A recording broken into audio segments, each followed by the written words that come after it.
music is off. There we go. Fantastic. Hello and welcome, everyone, to the Utah Esports coverage of the Collegiate League of Legends West Coast Play-Ins. We're coming at you live out of Building 72 here on the University of Utah campus. I am Brock Jacket Bernstein. Joining me is this lovely man, Connor Soulrush Soul. Hello. What can we expect today, Connor? So we have a very interesting match here. We have CU Boulder versus Utah, which big rivals. Like, they are the rivals of rivals. It's been 3 years, and it's just back and forth between the teams. So very, very interesting match today. And third match, so both these teams are undefeated. So both really good squads. We'll see how they face up against each other. Especially with that format of the Swiss tournament that we were talking about earlier. For those of you who don't know, it's a completely random seeding to start the tournament, but then as each team accumulates wins or losses, they'll go up against teams with similar ratios. Yes, so for example, the best 3-0 team will face the worst 3-0 team, and you just go inward from there. So it's a weird format, but that means the best of the best face the best of the best, which is what we're going to be seeing today. So it's interesting format, but crazy. It's 3 years in the making of rivalry here. Very exciting. So, you got any thoughts about it? Well, first thing I want to talk about, actually, is the fact that patch just went through. We're patch 10.3 is live right now. It's what we're going to be playing on. What big changes, what things should we be looking out for? Well, the Senna should definitely not be as high priority. We might see it in ADC. We might even see it in support. She's got a pretty good support. Leona has gotten some nerfs. Excited not to see her. Oh, this is a Stoneplate Rush. Just not a fan. Some Azir Corki buffs. Probably won't be seeing those. They're still not the best, but, you know, just some little hot changes. Akali apparently is really good after the nerf, then slight buff again. So that's what I'm looking for. And especially with some of the players, we know that a particular Utah mid laner is an avid fan of Akali. And speaking of, we're going to be going to the rosters right now, looking at the University of Utah roster. We got Friendly Guy live in the top lane, Kraydon in the jungle, Babjwell BBQ in the mid lane, Mfix AD carry, and Adam Josh 11 on support. And Connor? All right, and then next we got CU Boulder. We got IOL in the top lane, Carson in jungle. We got Addis in the mid lane, Akanda in the ADC position, and Night Raven as support. And so, talking about these rosters some, you mentioned this big rivalry, and the interesting part is seeing some of this new blood, these new players coming into this rivalry. Yes, and a lot of the old players, too, always holding those grudges. So, let's just shoot right into Champ Select, knowing that we got the Diana band coming out. She got changed this patch, but still very strong and taking that away from Barbecue. Absolutely. A very well-known Diana player, thought to be a one-trick. Many people found out very quickly he is not, in fact, a Diana one-trick.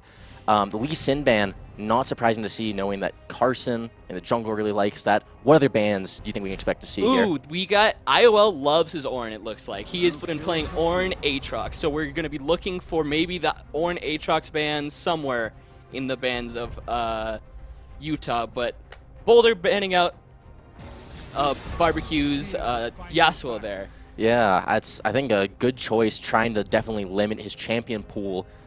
A strategy a lot of teams have been trying to do so far with very little success, though. Yes, there's about 3, 4, now 5 with the Kiana that Baba Joe has been rotating in and out of. So you can take out 3 or 4 of them, but he's still got 2 of them there. And it looks like the Lucian ban off of Friendly Guy, maybe? That's what it seems to be. Lucian top is something that's been gaining a lot of traction here recently. I know some people have been trying to pick it into that weird Soraka top pick, see if it can bully her out of lane and make the impact that people are looking for. I'm excited to see if any of these teams play Soraka top, so it's definitely been going into meta, but we have the Pantheon and Renekton ban for Utah, which Pantheon is really good into a lot of Barbecue's picks, so definitely want that off the table. And the Elise first pick, that is not only a good pick, but a steal from Utah. Oh, no, Kraydon is. I thought it was right in my bad. Yeah, but still a good pick. And that being said, it actually makes the bans from Utah's side seem that much smarter. A lot of people really like to set up that free Elise cocoon. No Renekton, no Pantheon, and now J4 Syndra locked in for Utah. Yes, the Syndra is also really good because Barbecue plays that. It's not one of his specialties, but he does play it. That's most likely going to Infex. He loves his Syndra. I mean, Syndra's been having a really good time in the bot lane. It's a really good flex for red side because you're going to save that last pick for either your mid or AD and just pick accordingly. And as you see here, a Aphelios. He has played a lot of Aphelios. Zakanda's Aphelios is good. But he has seen slight changes this patch, so we'll see if that pans out anywhere in this game. You know, they talked about how they're making clarity changes to Aphelios so everyone can see the guns better he has and what ult he's about to use. I'm telling you, those cannot come soon enough. No, they cannot. Too complex of a champ, too much. I like what they did was the range on his Q used to be infinite. Now it is set. It's a set range, so you can't auto attack with the sniper. Yeah, from across the map. Yes, exactly. Very popular combination is dropping that turret with a sniper rifle, going back to base and just slamming autos. But on both sides, fairly expected picks from both teams, I'd say. Yes, the Thresh is a pretty good pick right now. I mean, it's always a good Thresh is always a good Thresh, and you know, Thresh Aphelios, you are pretty immobile on the Aphelios. You can't do much, so you mostly see Brahms, you see Tom Kenches, a lot of those, and Thresh is no exception. You have that lantern, you can sit back, throw your lantern in, Aphelios can take that. You do see Ornn from Friendly Guy. He is a good Ornn. He is loving that Ornn and taking it away from IOL as well. So expecting most likely to see that Aatrox then? Yes. I mean, we might see a ban. We do not know. IOL is... He's played a lot of Aatrox. I believe in the past two... CLOL matches. He played Aatrox in both of those sets. And so it seems like, especially for the Ornn, they're taking out the Mordekaiser. Don't want that risk, especially against someone like the Syndra, who has such a huge impact in team fights. Getting singled out like that could be brutal. If you look at their... Yep, there's the Aatrox ban, as we said. But if you look at the comp, all of those picks right now get mortaled. You can't win that 1v1 there. So a good ban out by them. The Aatrox ban, also very good. And they still think Leona... Adam Josh loves his Leona. He's really good at that Leona, and so... ban. So he has also been playing a lot of Swain, speaking of. Swain support, really, really good with that Syndra. Really good combo. So I would not be surprised to see that Syndra go to the bot lane. Absolutely. I love you mentioning that strat. Swain specifically loves anyone who can use crowd control with him. And normally he has to look for some kind of setup with his never move, his E. But here with the Syndra, she can use her Scatter the Weak, he can get a guaranteed pull, and also immediately root them as soon as they get stopped from being stunned. That's when Swain ADC was picked for a while back in the day. They picked him with Pikes, they picked him with Fiddlesticks, just those pretty reliable CCs. To see it with the the Syndra is a good combo, and we do see the Kiana picked out by Colorado. What do you think about that? Absolutely not a surprise there. I mean, we've talked about this. BBQ loves his assassins, and it looks like we may expect the Nocturne mid into the Kiana. Quite the matchup. That we're going to have to be looking for mid lane. The Nocturne's really good into Kiana. She goes into her invisible Q bush form, and Nocturne can see her with his E, fear, and then just get those autos. He's probably going to be going electrocute, look for those small trades. Really cool pick. And while we're doing that, Set was picked for Mr. IOL in the top lane. Goodness, and we cannot say enough about Set. He has been nerfed. As we mentioned, this is patch 10.3, but it definitely looks like he could give the University of Utah some cause for worry. Yes, a couple changes on his W, damage down, cooldown increased, stuff like that. But he's still very strong. He still picks up your carries. He's the boss. Like, he is such a cool champ, so I'm very excited to see what he can do for Colorado. And it looks like we will be getting into game here soon. I know that we're going to have that spectator delay. We're going to have to wait a minute. And so what I really want to do right now, Connor, is break down these team comps. We just saw them and talked about them. What I really want to know is your thoughts, what you think the win conditions are going to be for both teams, and what lanes they're looking to focus. Yes, so if you look at Utah's side, I'll start with him. They got Ornn in the top lane. You're not going to really focus him. You're going to hold him in the side lane, just let him match that set. Hopefully, he might get dove. Like, we'll see what they do. That's on the opposite side. You see CU Boulder with Set. Set is really, really strong, really good at taking towers with his W. So you're going to be looking maybe some pressure on top side. But Utah has the Nocturne mid. He's going to be pushing out that lane, getting his 6, ulting bot lane, getting that ult onto the Aphelios, getting it onto the Thresh. Well, that's where I think Utah is going to be placing their pressure. As for Colorado, we will be seeing the ganks top. You have that Elise who is really good with her cocoon, so she's going to be looking. Mid's going to be hard to gank with his spell shield, so we'll see. But Kiana does set up ganks very well. How about you? Absolutely. I agree with what you just said, the Kiana being able to set up ganks so well, and especially with Nocturne, timing that spell shield feels near impossible because the EQ combo from Kiana, Correct. you either end up blocking the E, or if you block the first cast of Edge of Ishtal, she'll just terraform to the river and throw it again. Yep, exactly. So we'll see how that tunes out. The bot lane seems pretty interesting. You got the Syndra and Swain, which I'm very interested in. That's how that turns out. Really cool lane to watch. You're just going to see him poking him down, landing those stuns, pulling, getting your never move or the E, and it's going to be really cool, I think. Absolutely. I'm excited to see where it goes. And talking about that lane, where do you really think is going to be what the tipping point in that scale? What's going to really set the events in motion for victory for either team? So it looks like they want to set the side lanes up with Nocturne and Ultimin in the mid lane. They want to get a good team fight off that Ornn. So if they get a good Ornn ulti, get Nocturne flying in on their carries, I think that is where you really see Utah tipping point. As for the CU Boulder side, you have Set. He is a monster. So you just pick people up, throw them in team fights, get that big old W. And you also have Aphelios, which he has been slightly changed, but he's still really good. You want to see him getting his Infernum.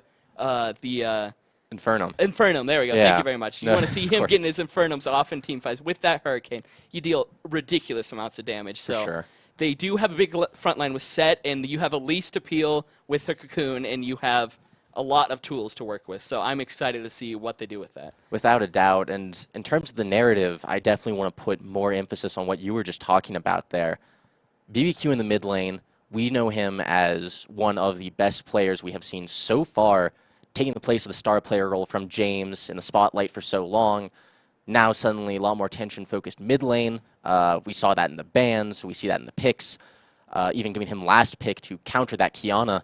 And so are you expecting BBQ to be that main carry for Utah? And in terms of Boulder, we know Akanda in the past has been a monster in the AD carry position. Akanda, pentakill last year, like really, really good ADC. So I want to see what he does. I want to see how he plays around the bot lane and see how much pressure he's going to get. As for Sam, I think Barbecue can, if they get Kraydon to get drive and gank level 2, just constantly pressure that lane, he might be able to just push lane and ult. That's what he loves to do on Nocturne. He loves pushing that lane, getting in the jungle, sitting on a pink ward and just threatening, saying, I'm going to ult you.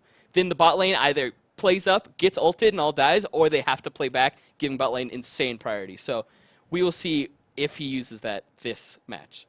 I think that's a really great point and perfect transition to get us on the rift here. We see Boulder stacking in a bush. This could be a little dangerous here for Utah. Yes, so hopefully it looks like Utah's just 5-pointing, playing really safe. They're obviously going to spot out the Jarvan, and we have a pause. Fantastic. That's actually just what I was hoping for there. Because let's be honest, we've been talking enough about these team comps yet. Not enough. Not about the... And also the teams. I would like to touch up on the rivalry a little bit. It's been 3 years. The very first year, they had Soligo on CU Boulder. Oh, my goodness. If you don't know him, he is insane. He is the mid laner for 100 Thieves Academy. So that's who they had. He played in LCS for a while, too. Yeah. So, crazy player. We beat them. You know. Oh, Pause sorry to cut that. No, you're fine. Short. You can, please, go ahead and keep extending on that a little yes, bit. Early game, we'll just see just some deep wards going in. And Utah uses that pressure top to ward bot side. But as I was saying, the CU Boulder, they lost against us in eliminated them from playoffs 2 years ago with Soligo, which was Ardent Sensor meta, if you remember that. So of course. We just had Adam Josh on like a Lulu or something like that and just buffing up our Tristana, and that was...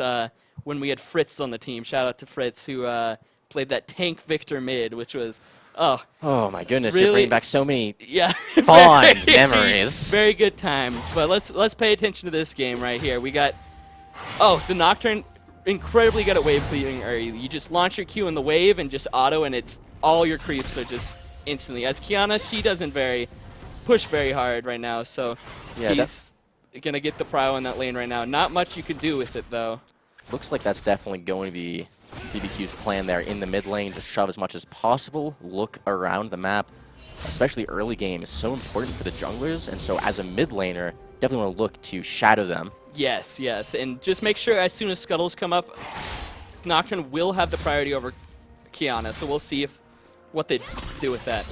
And with the patch also, we know that they added some more XP back into the jungle. Yes. Makes early clearing that much more important, how you path.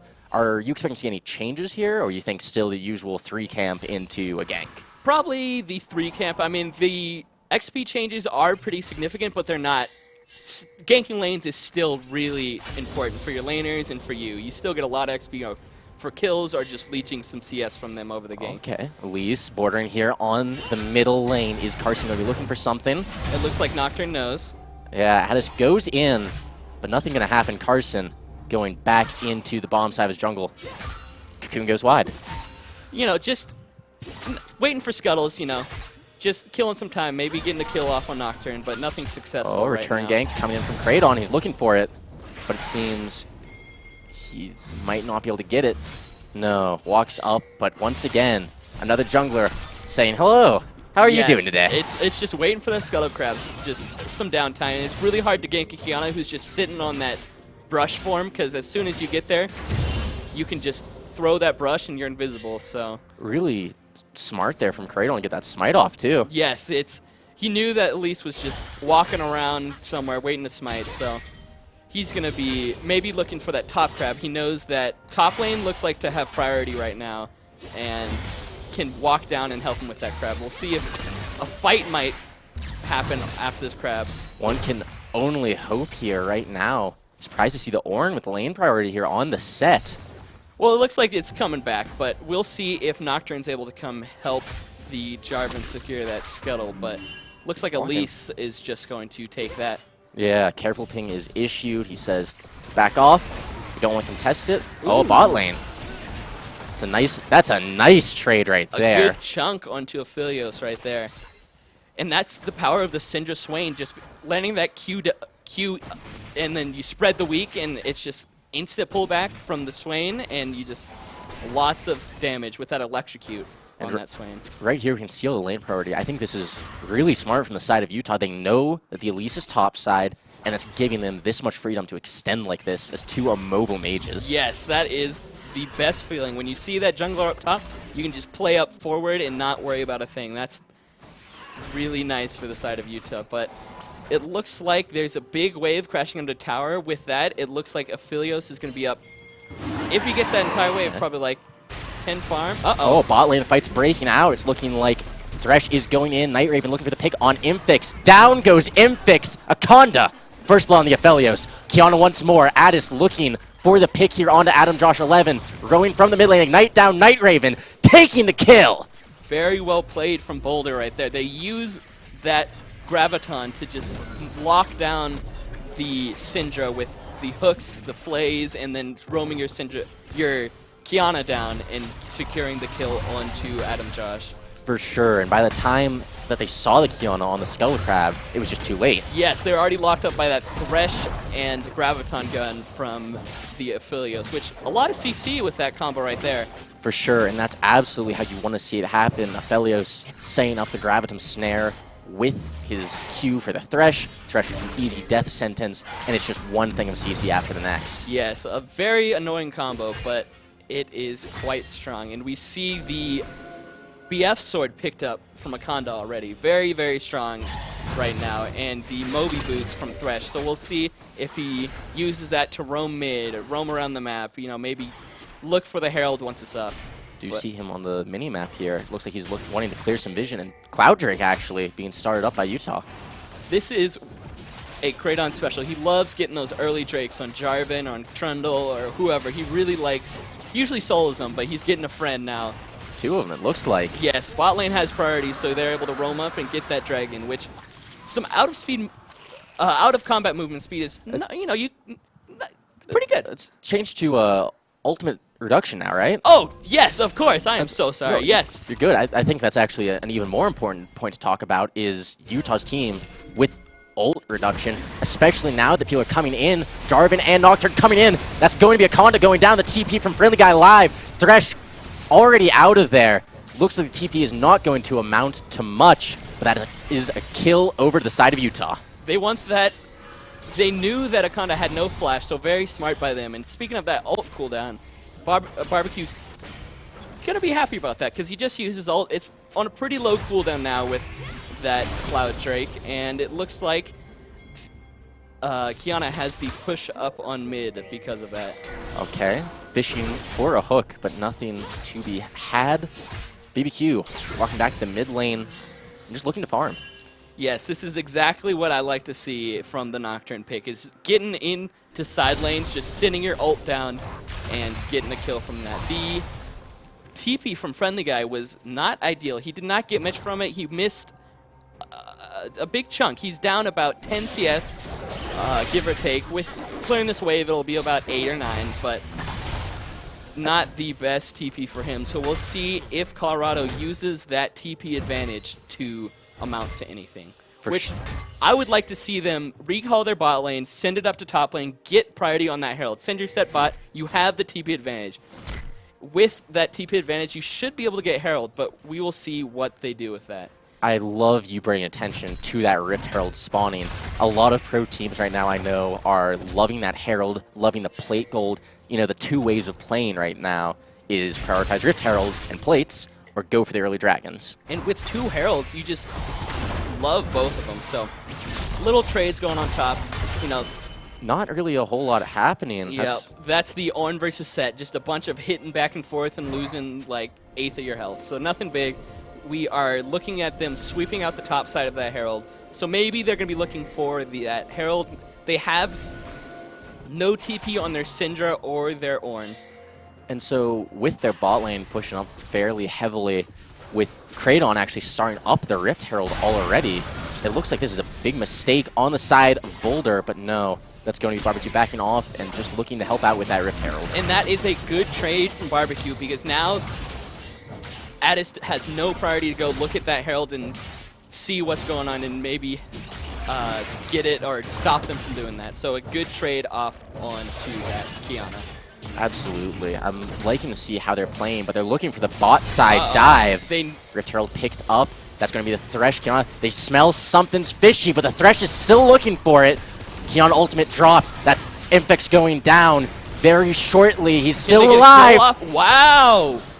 Well played from Utah. The Syndra ult being able to get that kill off on the backside of that. They saw that Herald was taken and that they have no contest from Kraydon onto that bot lane, but they do lose mid-tower for that, which is very big for the side of Utah. Rift Herald is dropped. They're looking to get that charge off on the tier 2. Bottom lane tier 2 still up.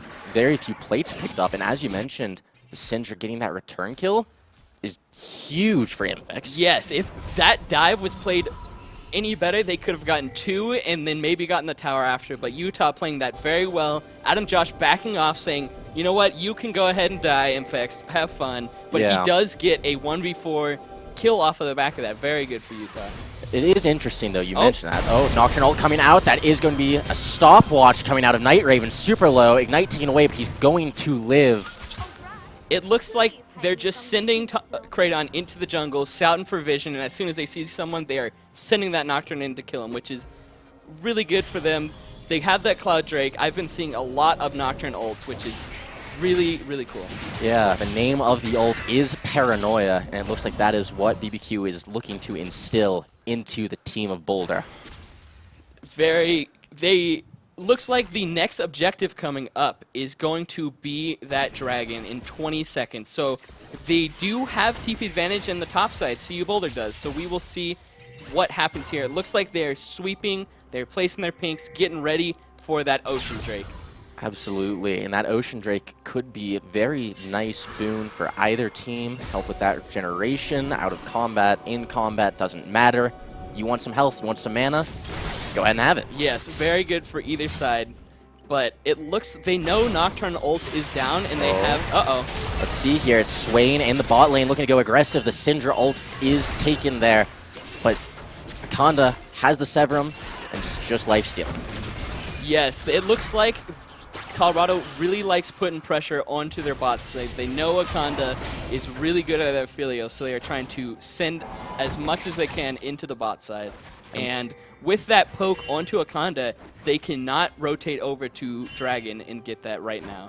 And right here, looking at the top side actually, IOL, incredibly smart how he's playing this, looking to freeze the wave and trade aggressively with Friendly Guy Live when he walks up, but he still has that TP advantage.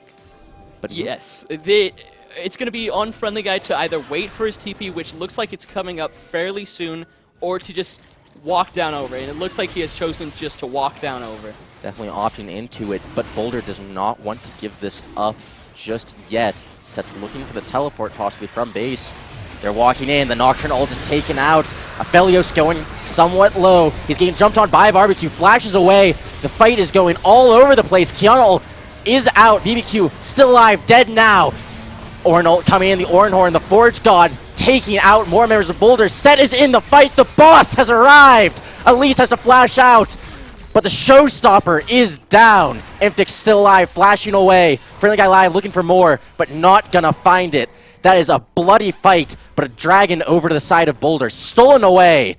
3 for 2 though for Utah. That was a very explosive fight. We saw the flash come out from Akanda, but Barbecue just paranoiing into the back line there, getting onto that Aphelios. And as we can see, here's the replay here. If you look at Adam Josh, he is just in there. He is healing up with his ulti and just eventually gets to that Aphelios, hitting him with the Q, and just zoning off the Elise in this fight.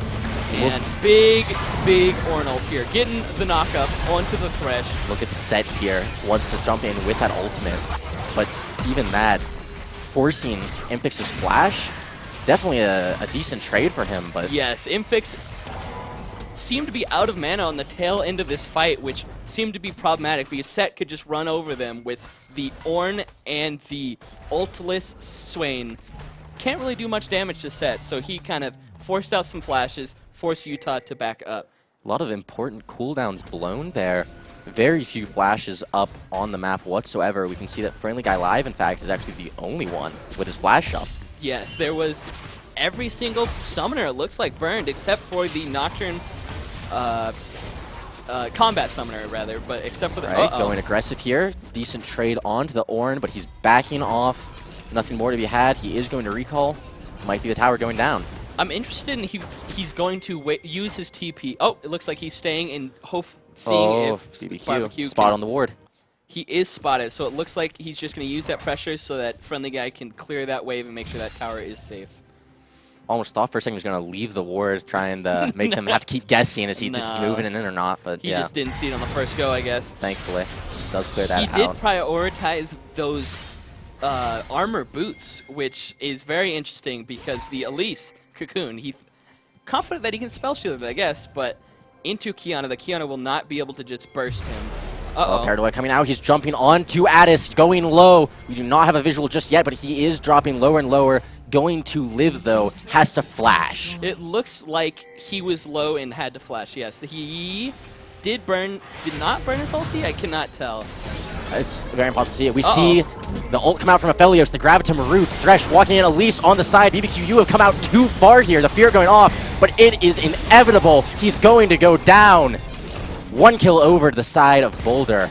It looks like Barbecue was looking for that pick so that they could get the Herald afterwards, but a little overzealous there. Ends up going in too far, getting caught out by 4 members and handing the Rift Herald over to Boulder.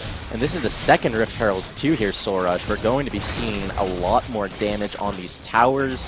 They can look to open up the map through mid lane. They can take top tower if they'd like. They have a lot of freedom right now. They just want a tower. You know, Utah has 3 towers. They have 2 inner towers. I mean, the 2 middle towers and the outer of top lane. So Colorado's going to be looking to get a tower back with this Herald. And we can see right now, not even that big of a gold differential despite the kill actually being an extra one on the side of Boulder. It's gold differences in favor of Utah. Yes, that is those towers. And if you look at the CS discrepancy, not much. There is pretty much even across the board. So that is, in fact, the towers taken by those by that Herald, and by the top lane pressure of, I believe they sent the bot lane up there.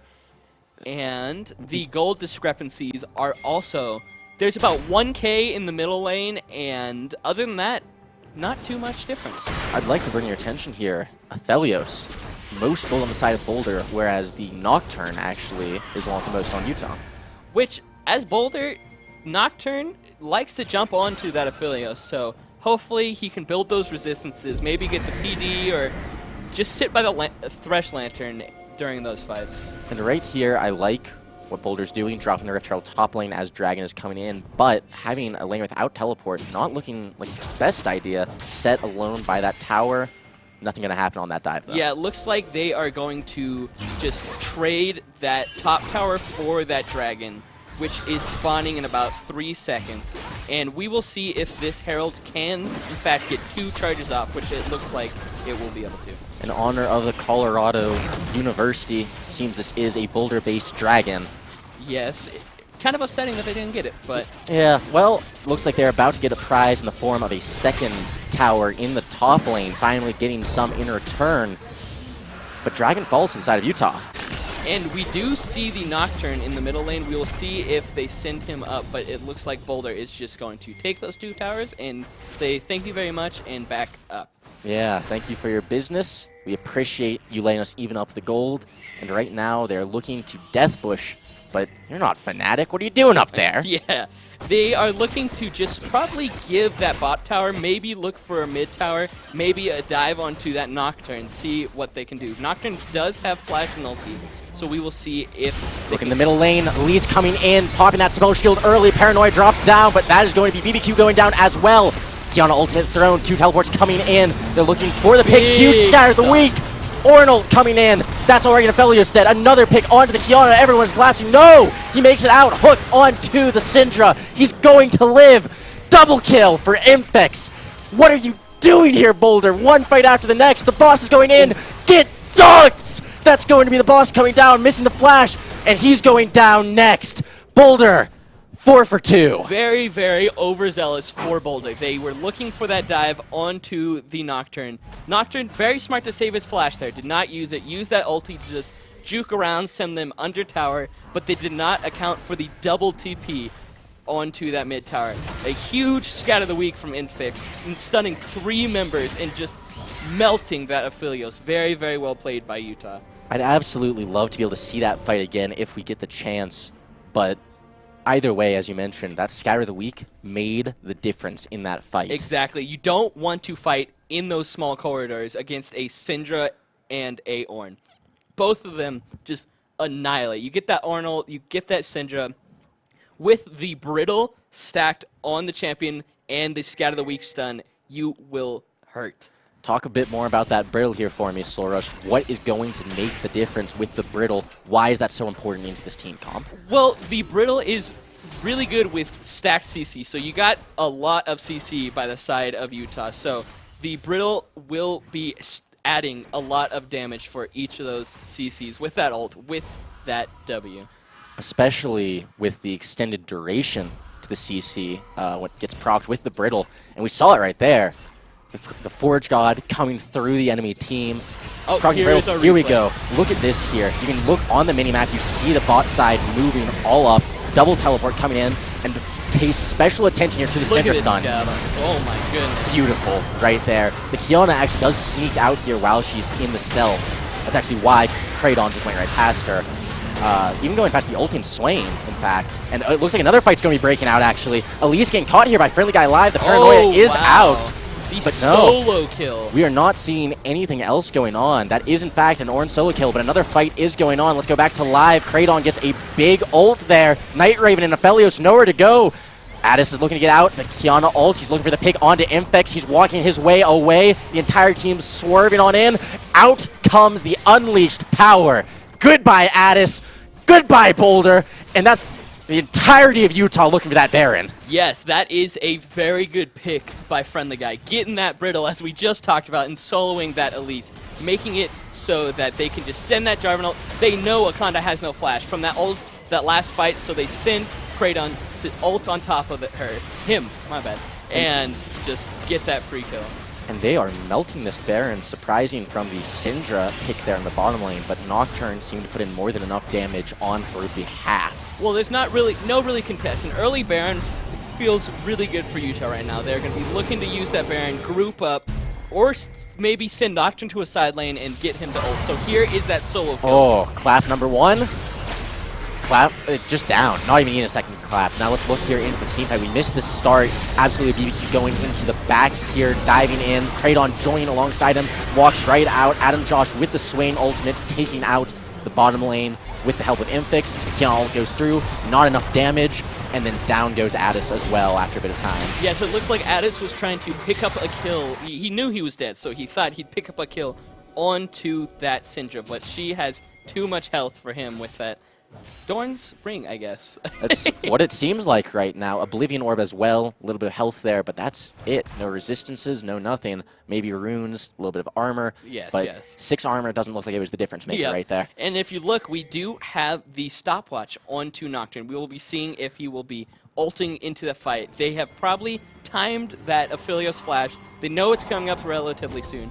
They might be looking to Nocturne ult in and maybe blow that flash. But for now, they're just going to be looking for this dragon, see if Boulder will contest. For sure, and right now, Boulder not necessarily looking to. It's only the 3rd Drake. This isn't the Mountain Soul yet, but this is a dangerous game to be playing. Yes, with the Mountain Soul, the Mountain Drakes, it gives you those percent armor and magic resist, which is really, really good on the side of Utah because you have that Ornn, you have that Jarvan that wants to be those big, beefy front lines for that Syndra, and you just really, really like those resistances. And once the Mountain Soul is up, Utah would really like that Mountain Soul onto that Nocturne so he can be diving that back line. Looking for the inhibitor turret here in the middle lane. Everything is Baron buffed up. Thresh Hook misses. A little bit of damage coming out from the Aphelios. Good bit there onto the Swain, but they've gotten the tower. They can keep looking if they want that inhib, but no. They're saying they're satisfied, they're backing off, and they're all heading towards this bottom side. Some of Boulder rotating with them, but right now, nothing going on. Yes, it looks like they just gave up that mid tower, but what I would like to see right now is get that Nocturne in a different lane than your team, because he has that ulti. As long as he plays safe, he should not be in the same lane as the other members. They're picking. They see he's not there with them. Are they looking to make a pick on him? Are they looking to start a team fight? Either way, the Nocturne can join quickly. They do want to go for that Nocturne in the middle lane. Lee and Thresh set as well. No, BBQ backing off a little bit, playing a little game of footsies there with them. Yes, this is exactly what I like to see. They know they're all in their bot side jungle, so Barbecue is hugging that top side, making sure that he can't die, and just getting a free tower for the side of Utah. And right here, Boulder's doing everything they can to stay in the game, make sure they don't lose too much of a gold difference right there, that they don't let Utah just have their gold lead balloon out of control. But meanwhile, Utah just strangling the life out of this game bit by bit. Yes, and I'd like to take this time to talk about the items on each side. So right now, we just got the death cap completed onto that Syndra. That Syndra is strong. She has a 700 gold bounty on top of her head, which is a lot. So she's 7-2, just complete that death cap. She has those Ornn upgrades onto her Luden's Echo, so she's going to be doing damage. Nocturne ult's coming out, Paranoia onto the Elise, Repel goes up, TP coming in from Friendly Guy live as well. Flash away from the Elise, getting caught by the Swain though, Flasher from Kraydon to follow.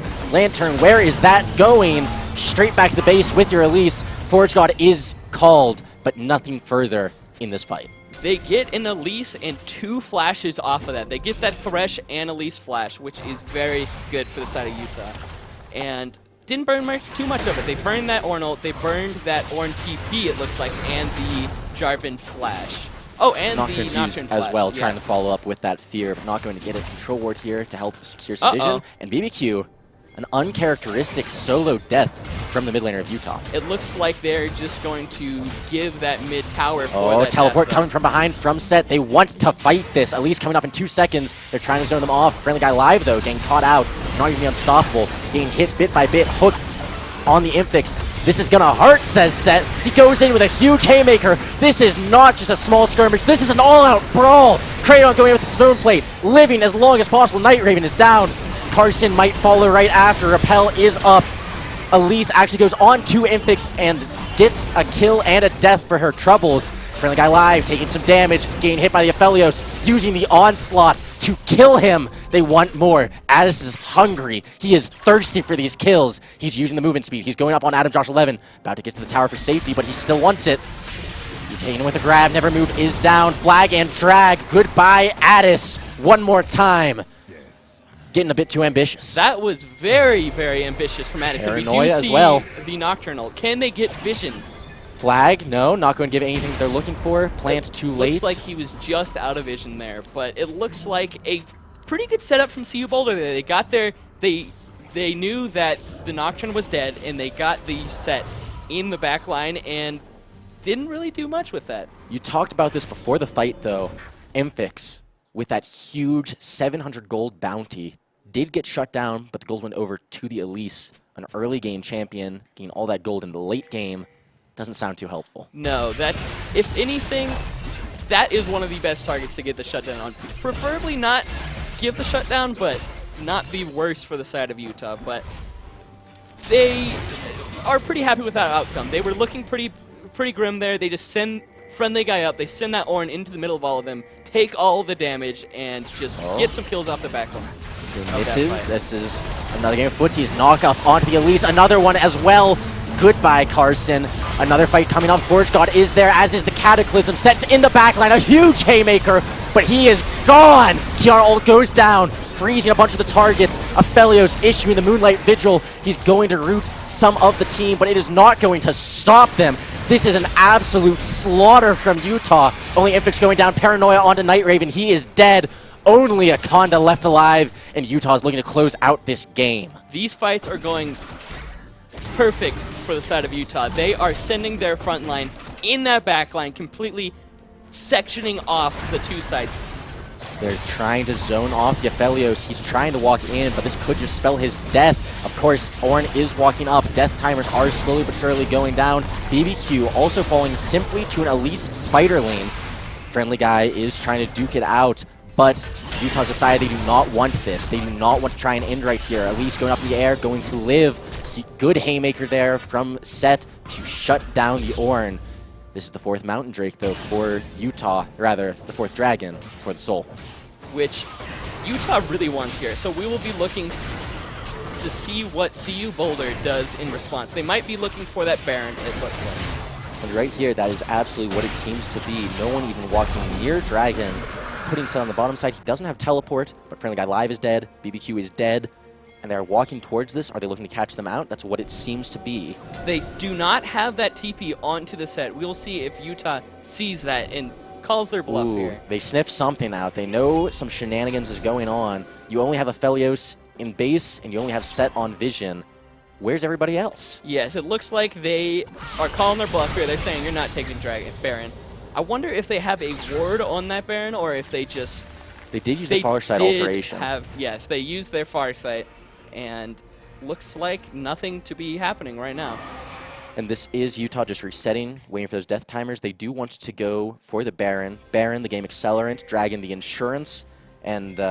Boulder is being very patient here, but they see that Ornn and say, we do not want anything to do with him.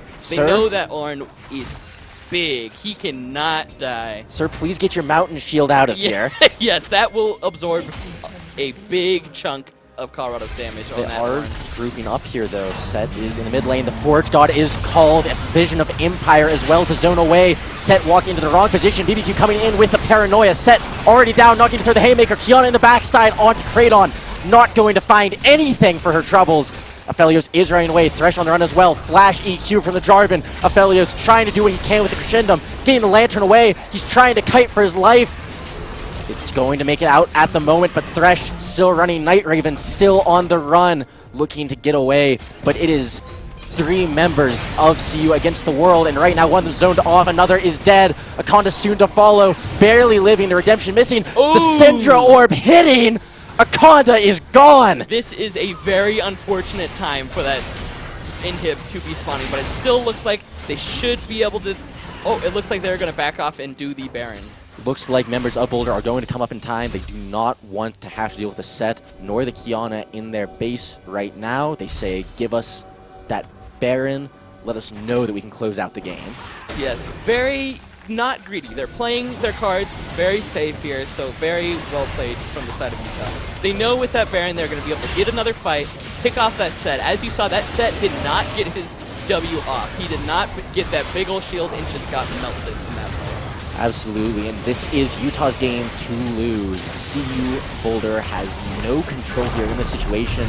Baron going down to the side of Utah. Yep, really looking nice and purple, Utah is. And they got that soul, they got that Baron. They will be theoretically looking to push and end the game here.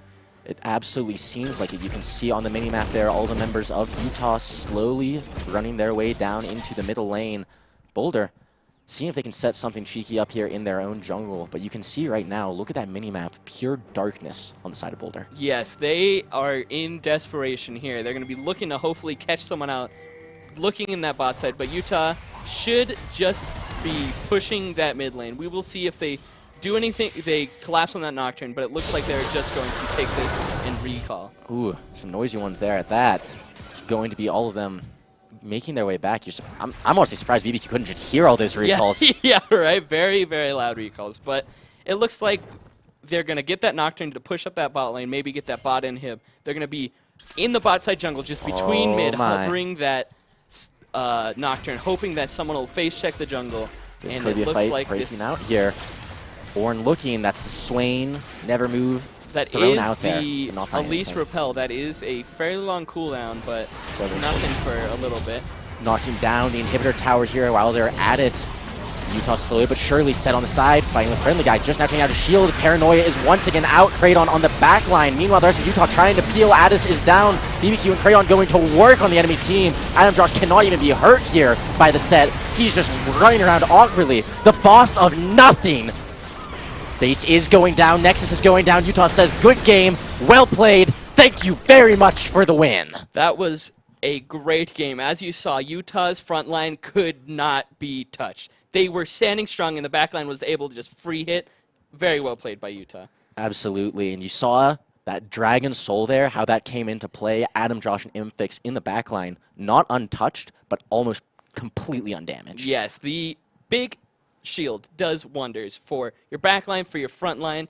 Very good soul for a team to have.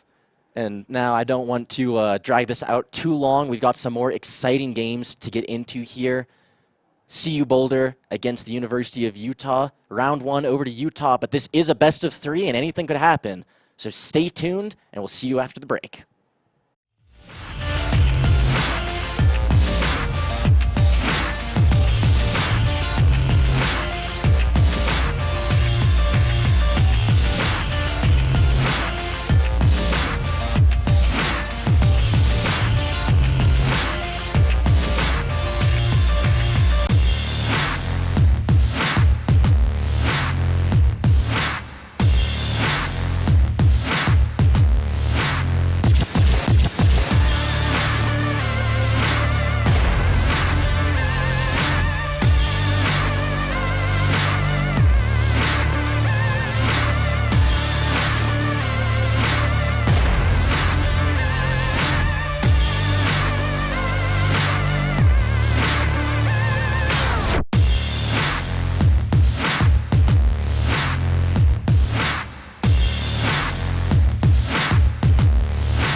round one going over to Utah. And I want to ask you right now, Sorush, what changes do you expect to see from both sides? So we saw that Syndra really doing work. So I don't know if Utah will be able to pick that as Syndra again because it's such a good flex pick, such a good damage threat for the side of Utah. Don't think we'll be seeing that again. As for the Ornn, we might see, depending on which side Boulder wants, the Ornn picking up for Boulder. That Ornn was very oppressive. For sure. So we'll see what they do about that. We'll see how Utah responds to that, and we'll just be seeing adaptations going into the next game. I'm very excited to see where we go. Once again, Utah sticking with the same roster despite having 5 other substitutes. They're happy with where they are. They like the way the team performed. Sounds like Boulder may be doing much the same, sticking with the roster they have, thinking that they can win this next one with the same picks of players, not the same picks of champs. And hopefully we'll see how they make those changes. We will be getting to champ select here shortly, but in the meantime, what other changes do you expect to see? Do you expect to see those assassins still in the mid lane? I do know Barbecue loves his assassins, and I'm sure he will pick his assassins and stay with that Kiana, stay with that Nocturne, stay with that Akali, or maybe, Yasuo if it's up. So we will see him on those champs. I'm excited to see what Utah does to adapt for that bot lane because they know that Colorado plays to bot lane. They dive, they send their bot lane their jungle and mid down there all the time. So we'll see which kind of lanes they can play with. The Syndra and Swain was a little risky because, as you could see with the dives and stuff, they do have a lot of CC, so it was very well played from Utah. But I want to see Boulder put even more emphasis on that bot lane. I want to see Akanda get rolling and just see what he can do with it. I absolutely agree with that. I think too much leeway was given to that bot side of Utah. As you mentioned, they only really tried for one big dive. Mfix was able to get that return kill, and they almost completely stopped committing. Yes, it was a rough dive. They need to be able to set up those dives more because they give a whole tower topside to that, and they get a kill. They give a kill and don't get another tower in return. So they really need to be setting up those dives better and just playing around bot lane better because they do like scrapping their waves mid and just sending their mid laner down there. So we'll see what they do. For sure. And the last thing I want to ask you about here is that set pick. What are your thoughts so far? Love the pick. Did not perform last game. It was very anticlimactic. There was one or two fights where he got a really good ulti, but other than that, not very much happening with him. He didn't get many W's off. He was waiting until the last second and just ended up dying for them. Didn't really get that true damage onto the carries, but that true damage isn't going to do anything against that Jarvan, against that Ornn. That front line was huge. Very, very hard to pierce through from the side of Boulder. So we'll see what they do to counteract that this game. For sure, and that's kind of what I am looking forward to as well. Wondering if we're going to see that set pick again. If so, on which side, Ornn duty, which top laner is being committed to it. And I'm certain we'll just have to see here in a moment. Perfect timing as we see Utah and Boulder getting into champ select. And as expected, that Diana ban coming through and the Lee Sin. Any surprises there? None. We know Carson likes to play that Lee Sin. BBQ likes that Diana. And once again, you mentioned this is a rivalry that's been going on for a while, so no surprise to see these kind of respect bans coming out.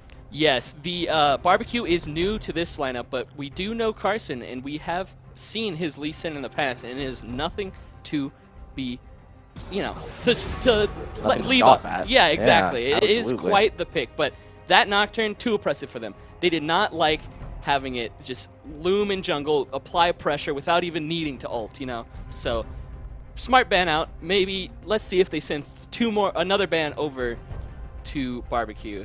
Wouldn't be surprised. It was their plan last time, but I'm also curious, will they try and stick with the same bans inside Utah as before? Will they target these top laners? And right now, seems the answer is yes. It looks like they still don't like that Renekton and Lee Sin, which if it ain't broke, don't fix, so Absolutely. We'll see how the rest of the phase bans turn out. I'm looking for if they are going to be banning that Syndra or, the Braum ban over onto Colorado. And this was something we were talking about. The Braum and Tom Kench, both very big in the bot lane right now to keep alive those immobile carries such as the Senna, such as the Aphelios. But will we see either of them picked or banned right away, right now? I think that Utah is just gonna stick with that Syndra pick. If they, I mean, it looks like they've left it up. I'm curious if they're going to continue with that. But it looks like the Ornn ban over from Utah. And Friendly Guy Live, seeing a fellow top laner, looks him in the eye and says, I relieve you of Ornn duty. It did not look like Friendly Guy hated Ornn last game, though. He sure liked getting those sweet, sweet ultis off onto two or three members.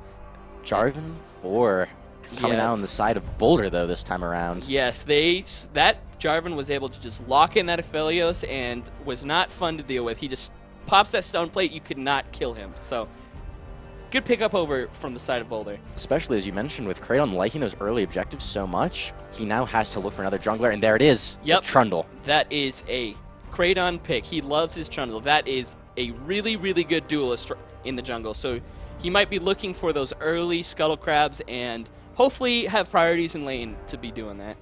Absolutely. That's what you want to see in the jungle. But right now, we're going to have to see what else they do. Xayah picked up for the side of Utah for Infix. It looks like they are going to be scrapping that Syndra plan. So Xayah Rakan most likely panning out for the side of Utah. Still very strong for as a bot lane. You know, it's a really solid bot lane, and the Amumu hover here. The Amumu hover, though I don't think we're going to see the Amumu pick. It is looking like Pantheon here. Not a huge surprise. Yes, that was banned, I believe, last game. So the Pantheon, probably for Addis, maybe for top lane, but very strong pick nevertheless. Absolutely. When you have that point-and-click stun, when you have that damage immunity, even though a lot of it becomes less relevant as the game goes on, CC and damage immunity will always be good. They want a global ult, and they also want a Leona. Yes, the Leona is very, very good into the Rakan. So they're saying, okay, we'll pick Leona. Go ahead and pick your Rakan. So we'll see what Utah does about that. They say, screw it. We still like that Rakan. Xayah Rakan, still a good lane. But Leona did get some nerfs. Fell a little bit in priority, but still a very strong champion. So it does look like Utah is okay with that. Don't want to break up the lovers bot lane. Xayah and Rakan are locked in. I forgot to say, I like what I've seen from both sides. Definitely AD heavy on the side of Boulder here. But the Aatrox ban seems to be ensuring that they're not going to be too far on that side. Yes, the IOL likes his Aatrox. He is a big Aatrox player, so is Friendly Guy, but don't want to be seeing that Aatrox, and this not picking the mid first round allows Boulder to just ban some more mids. So there's the Yasuo dropped, and the Heimerdinger dropped from the side of Utah. I can see the Heimerdinger for sure, definitely in the hands of a capable AD carry such as Akonda in the bot lane. You have the guaranteed CC from Leona, lets you hit your Hextech grenade right there, and that is just so much damage. Yes, the Akonda has played a decent amount of Heimerdingers, so they don't want to see Akonda on that Heimerdinger. They know that the Leona Heimerdinger is a really good combo, and they just also notice they need AP on that side, you know, in order to have that split damage. So I was about to say, I am curious about that. Anivia gets locked up by the J4, dies, but Akali, far more characteristic of BBQ. Yes, and Akali is, I'd like to talk about that because Akali was severely hurt in this patch, but so much that they said, hey, we're going to help you out. And so they did hotfix her, made her a lot stronger. I have yet to see it, so I'm very excited to see what Barbecue does. For sure, and now they've got the reduced ultimate cooldown, more damage on the Shuriken flip throughout the game, especially useful early on. And right now, we're just going to have to see what they try and answer with Misfortune. Very good ADC. I think MF is probably one of the strongest ADCs in the patch right now. So, like to see that picked up from Akonda. Hopefully, he should be able to be doing more damage on that, and excited to see that. Especially with that Leona, so that you just get the ult combos, and it should be good. Can I hear you say wombo combo there? This team is definitely shaping up for it. Mordekaiser, not a big surprise to see that, especially into someone such as the Xayah earlier in the game, for sure. He can take her into the Death Realm, make sure she has nowhere to go, and if Xayah so chooses to use her ultimate in that Death Realm to survive that 1v1, you may very well find yourself in a 1v5 without an ult right after. Yes, yes, and it's very interesting because I want to see what Friendly Guy has against this Mordekaiser, what he chooses to pick. And it looks like the Gangplank. So that is a really cool pick because you cannot ult that Gangplank. That Gangplank will just orange out and be totally fine. It's the classic remedy. Did you get sent to the Death Realm? Eat some oranges. Yep, just cure that scurvy right up. And interesting pick. I'm excited to see what Friendly Guy does with this.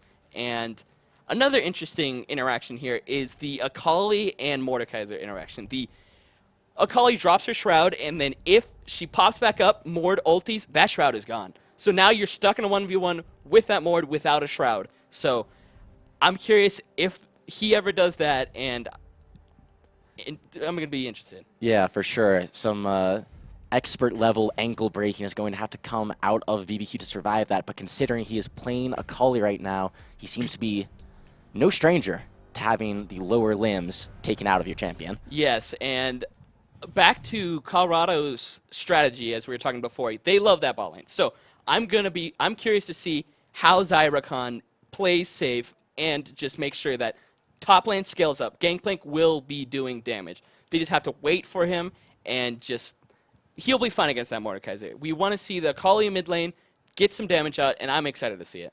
I'm gotta agree with you here, Sorush. I'm very excited to see where this goes, how volatile this bot lane will be. We know that Kratos likes to look for those early objectives. He likes to try and snowball very early advantages into these big leads, and we'll have to see if he focuses on this, how Carson will answer across the map. Yes, and I'm also the Trundle.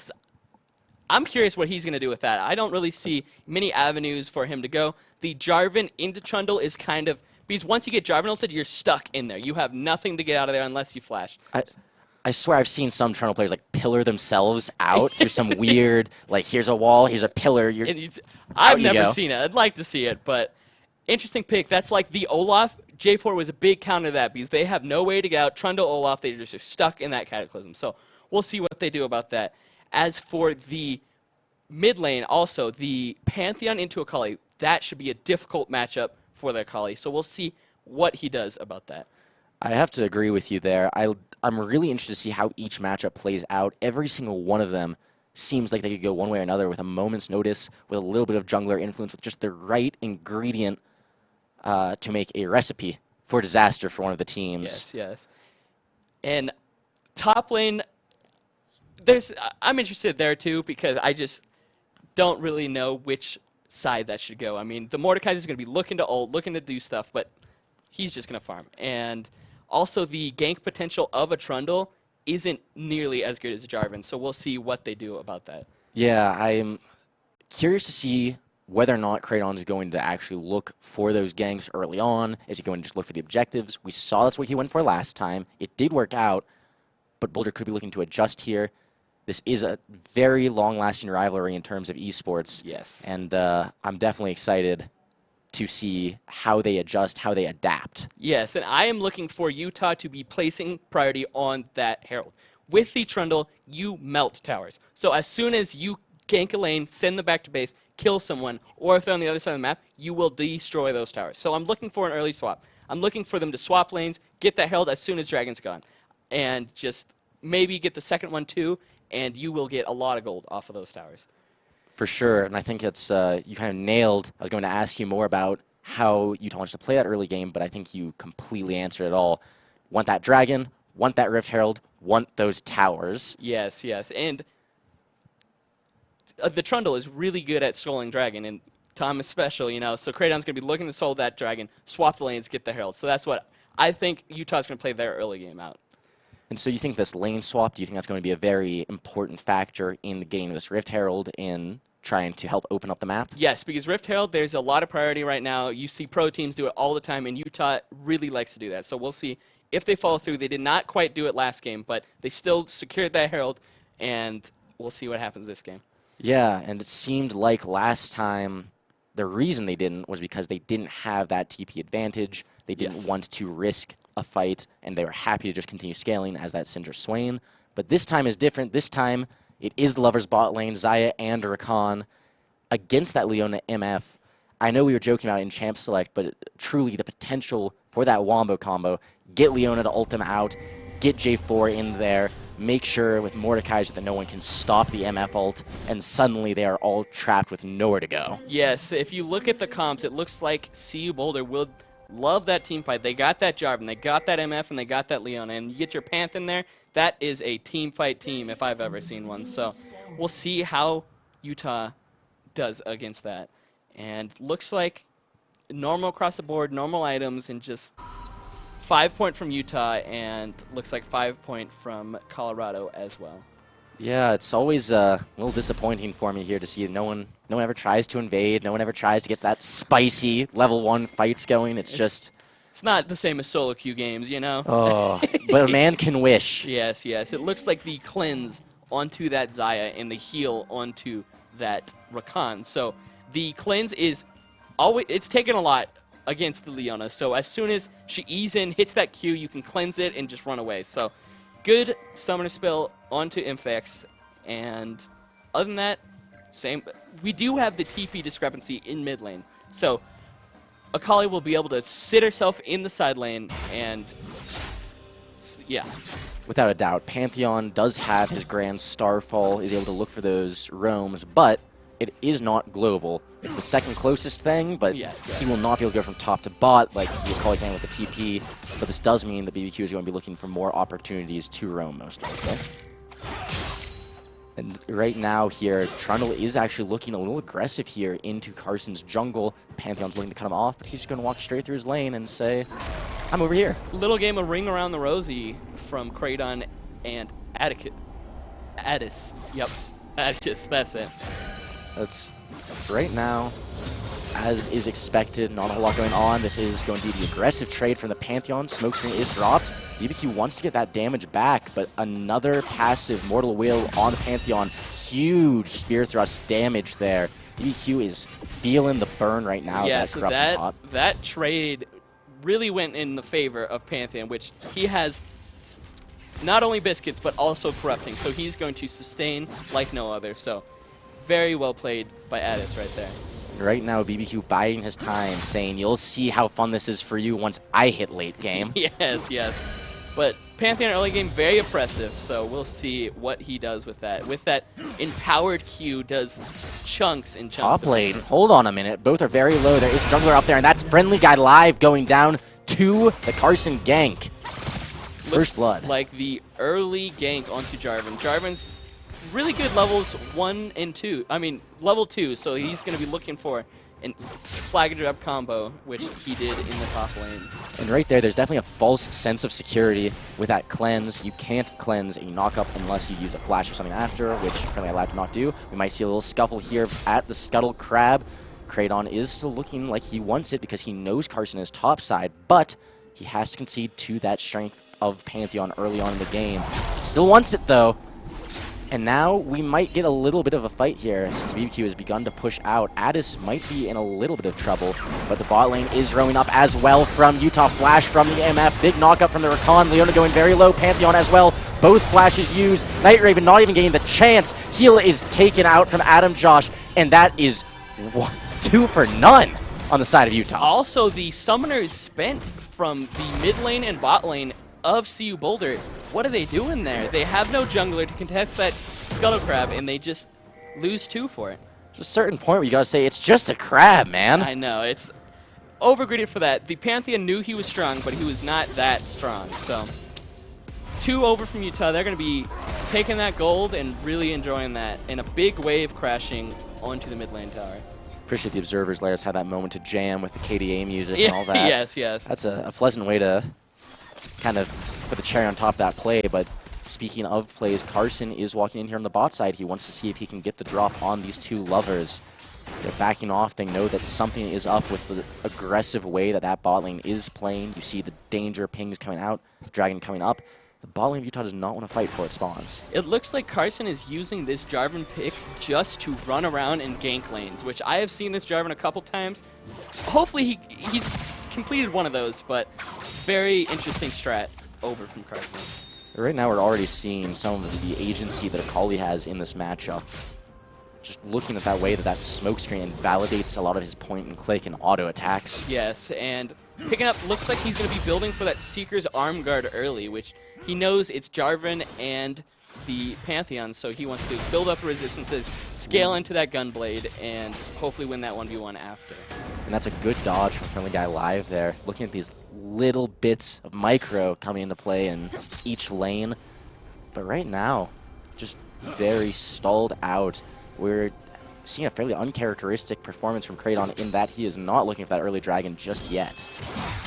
Yes, it looks like he is just going to be clearing topside, and if we look at the minions scores, the top lane looks to be fairly even around the board, so no real discrepancy, but Utah is only like 200 up right now, nothing big, and Carson's going to be maybe looking for this mid lane, sending that Mordekaiser down, it looks like. We'll see what they do. This could be dangerous for BBQ. Big wave of his pushing into Addis. He seems to know something is up. He keeps pacing back and forth, does get the 2 minions, and is now looking into the bot side. Yes, very patient from Carson, waiting in that bush, seeing if Barbecue missteps, but he unfortunately does not for the side of Colorado. Just little trades back and forth, getting that grass proc onto that Mordekaiser. And other than that, just farming up. And that's exactly what Utah is wanting right now, to let the Xayah scale, let the Akali scale, let GP scale, and invalidate that Pantheon, invalidate the Mordekaiser pick. They are more than happy to play this slow game. Yes, and it looks like Kraydon is invading that bot side as the Jarvan is also in his top side. So a little vertical jungling going on right there. Just a buff for buff exchange. Oh, we could be seeing them all in here very soon now that the perfect execution is up for Akali. But right now, both sides backing up a little bit. Kraydon more than happy to make this vertical jungling trade, it looks like. Yes, he is soloing that dragon. I'm hoping he does not get spotted by that pink ward in that pixel brush, but it looks like they're just going to get that dragon. Slowly but surely beating it down with that club. We see here that he actually has the Nimbus Cloak as well, really going to help him gap close despite having a red smite there. Very excited to see if that works out for him, but again, back to this waiting game. Yes, I would like to see that blue smite there maybe, you know, because with Nimbus Cloak, you slow while also getting speed up, so that's usually what you see with Nimbus Cloak, but red smite also will do the job. And looks like 20 CS difference about in the mid lane, so Pantheon, obviously a really good early game champ, is going to be looking for this dive on bot lane, and like I said, the CU Boulder really likes putting their attention towards that bot side. You mentioned it before, but Kraydon is there for the insurance. That ward looks like it's actually not quite covering that tri-bush. Looks like that. I mean, I don't think so. I mean, very unfortunate. Yeah, ladies and gentlemen, take your bets. $1, $2. It looks like a little farm discrepancy. You see the MF really likes to do the stack those Dorn's Blades. She did get those 3 Dorn's Blade, which is really good for early, but as soon as if she doesn't get a lead with that, she's going to have to sell those and not be too happy about that. I agree with you about that. I don't think this is where that MF wants to be. You do have the extra early game power, but you're not using any of it right now. We talked about that attention towards bot side. We see it right now. Carson does have the ult available, but just clearing vision right now. They know he's there. Yes, and he's going to be... He has nothing... Looking for the engage. Leona is there. Flash ult with a Cataclysm. MF ult coming out. Small stream delay right there, but Infix goes down. Teleport in for Friendly Guy Live as well as the ultimate drop. BBQ is there too. Pantheon joins in and says, leave some for me. Utah is getting the worst part of this fight. Kraydon flashing to see if he can get something back to make it a little bit more worth it, but he's taking big damage right now. Pantheon beating him down, and Night Raven says, I'll take that. Thank you very much. 4 kills on the side of Boulder there. Yes, it looks like a 4 for 2, which not in the favor of Utah, but it was just that Leona EQ onto that Xayah. So the Xayah cleansed it looks like the Xayah cleansed the E of Leona, but not the Q. So stack that MF ult right on top of that, and not what Utah wants right now. Definitely use that a bit too soon, and we just mentioned how MF wasn't making enough use of that early game power, but there it was, and pardon my misspeech earlier. That was not the teleport of Friendly Guy Live. That was, in fact, the teleport from BBQ.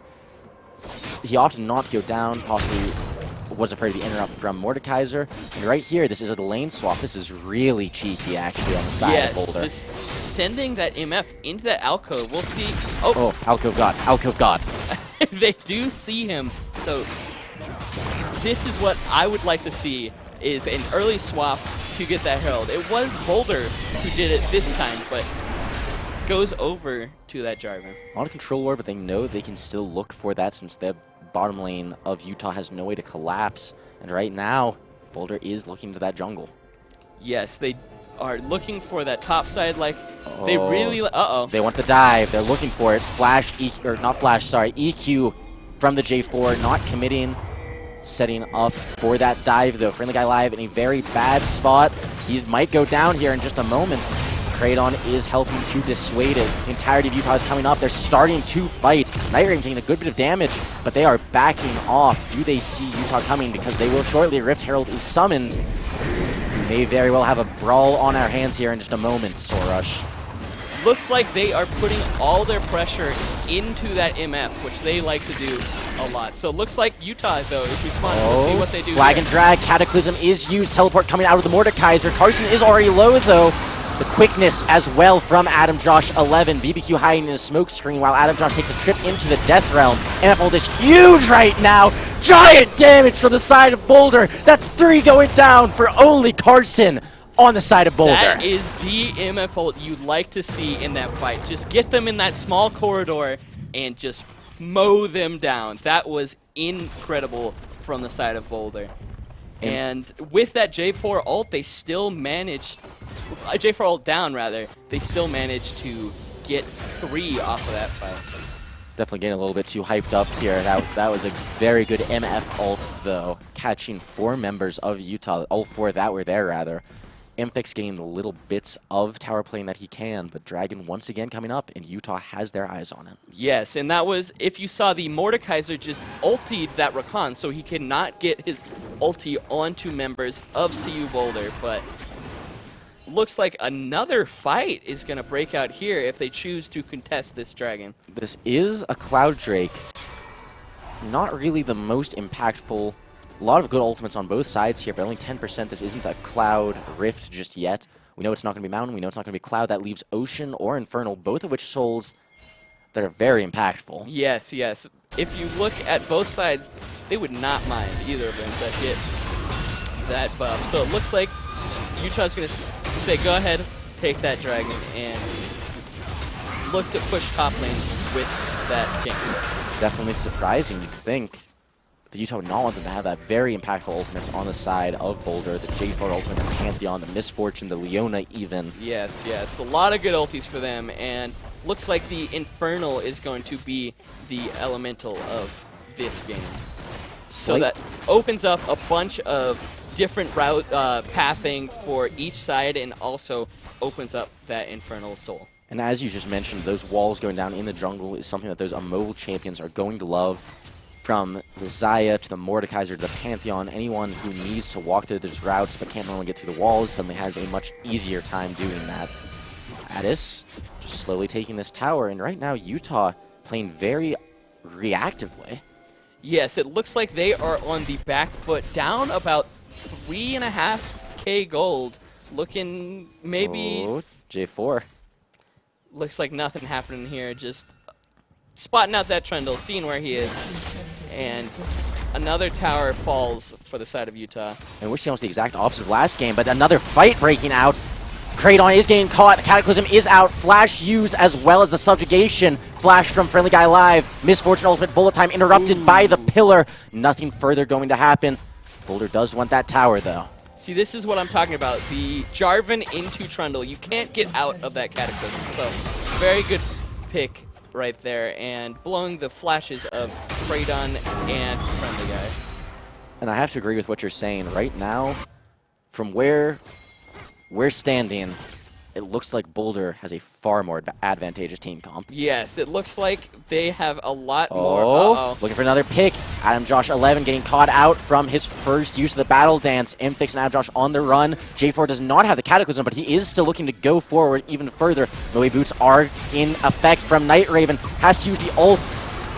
Death Realm for Adam Josh 11. He has to keep trying to run, juke out this Mordekaiser. Pantheon crashes in. Infex is getting picked out, but BBQ is here as this friendly guy live. They're looking to turn this fight. They're looking to get the picks. That's the bot lane going down slowly but surely for Boulder. Meanwhile, Utah taking huge damage. Mordekaiser is becoming a gigantic beast in this fight, as is Addis. That is 4 for 2 on the side of Boulder. Very well played from Boulder. It was not looking too good for them. They got their Leona. Oh, no, my bad. They got their Jarvan picked off early in that fight, but ended up to just sweep them with that Mordekaiser, with that Pantheon. Very strong in these fights. And I love what Mordekaiser is doing, how he keeps ulting the Rakan out of these fights. Yes, it looks like he's going to be forcing Rakan to build that QSS, but he did buy a lot of time in that ulti, so the Rakan didn't end up dying to the ulti and giving the stats over. As you look here once again, a super forced engage from Boulder, but not one they're uncomfortable with. Rakan stuck in the Death Realm. Infix trying to fire the shots that he can, but they're backing off. They're letting Adam Josh die slowly but surely, and Pantheon just crash in, zones off their escape, and you can just see as multiple members get picked off slowly but surely. And watch Mordekaiser right here. Huge damage coming out. Another member picked off, and that's when Friendly Guy Live and BBQ realize they have to run. But Friendly Guy goes down, and BBQ's the only one left standing. And that is one of the Akali changes showing out right there. Oh, Leona ultimate goes down, flag and drag, Infix, goodbye. Could have sworn he wasn't even there to begin with. Yes, he had no ult, he had no flash, he had no cleanse, so they know they can just Leona ult onto him and get him. But as I was saying earlier, the Akali's R1 is now a targeted ability, so she had to flash in range to get the first ult off in that fight. So that change showing right here. Definitely takes away a lot of the versatility that Akali previously had, the freedom in those fights. You can see the engage coming a lot more obviously. And the Rift Herald going down to Boulder. What do you think they're going to look to use that? It looks like they have all the outers, so I would say wherever Utah is not, but in theory the middle lane would be the most advantageous on the side of Boulder. But for now, they're just going to be taking Utah's jungle camps and just farming up right now. We can see on the mini-map the timers coming up for that Infernal Drake. That is definitely a dragon you do not want to give up for free. It's a lot of free damage and stats added to your champion.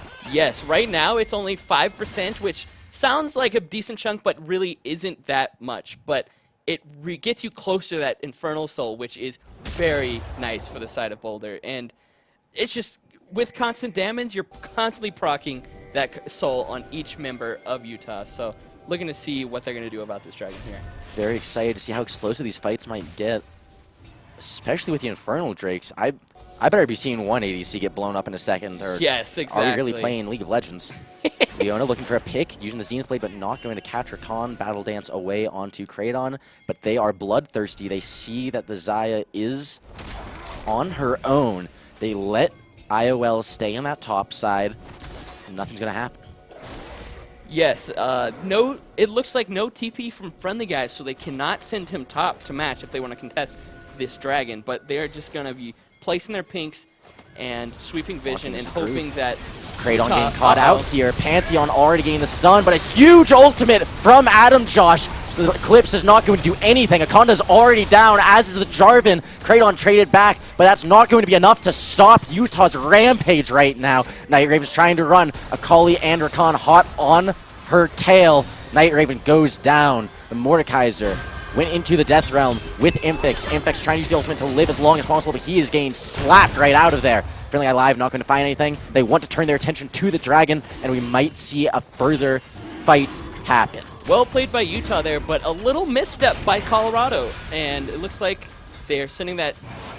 Oh, nothing really happens now, but they did not have their Mordekaiser at the start of that fight. They had to TP him in, and by that time, they already got a really big Rakan ulti off onto all of them. With that, Akali just getting in that backline, just melt that MF. So very well played by Utah. Addis trying too hard to look for a pick there with his team for the first time, setting up without the proper setup. Yes, and picking that Cinder Hulk ulti Trundle is going to be very difficult to kill. And that's just what we saw there, especially with Carson being someone who has to charge into those fights. Watch right here. He's going to use that subjugate very early onto Carson or the Leona, steal as many stats as possible. You see it right there after talking to Josh, and he is still alive. Knockup. Big knockup from the side of Adam Josh. Just melting. Oh my goodness, the GP ultimate, multiple flashes used on the side of Boulder to keep them alive. Yes, and fighting on top of that GP ulti is not ideal for the side of Boulder, but that's what they forced themselves into, it looks like, on this fight. And right now, we're back to the reset. Infernal Drake did actually go down during that replay watch to the side of Boulder. And right now, they are looking at the bot side towards BBQ. Has to use his ult to get away, but he is safe. Yes, kind of unfortunate because that ulti is a long cooldown right now.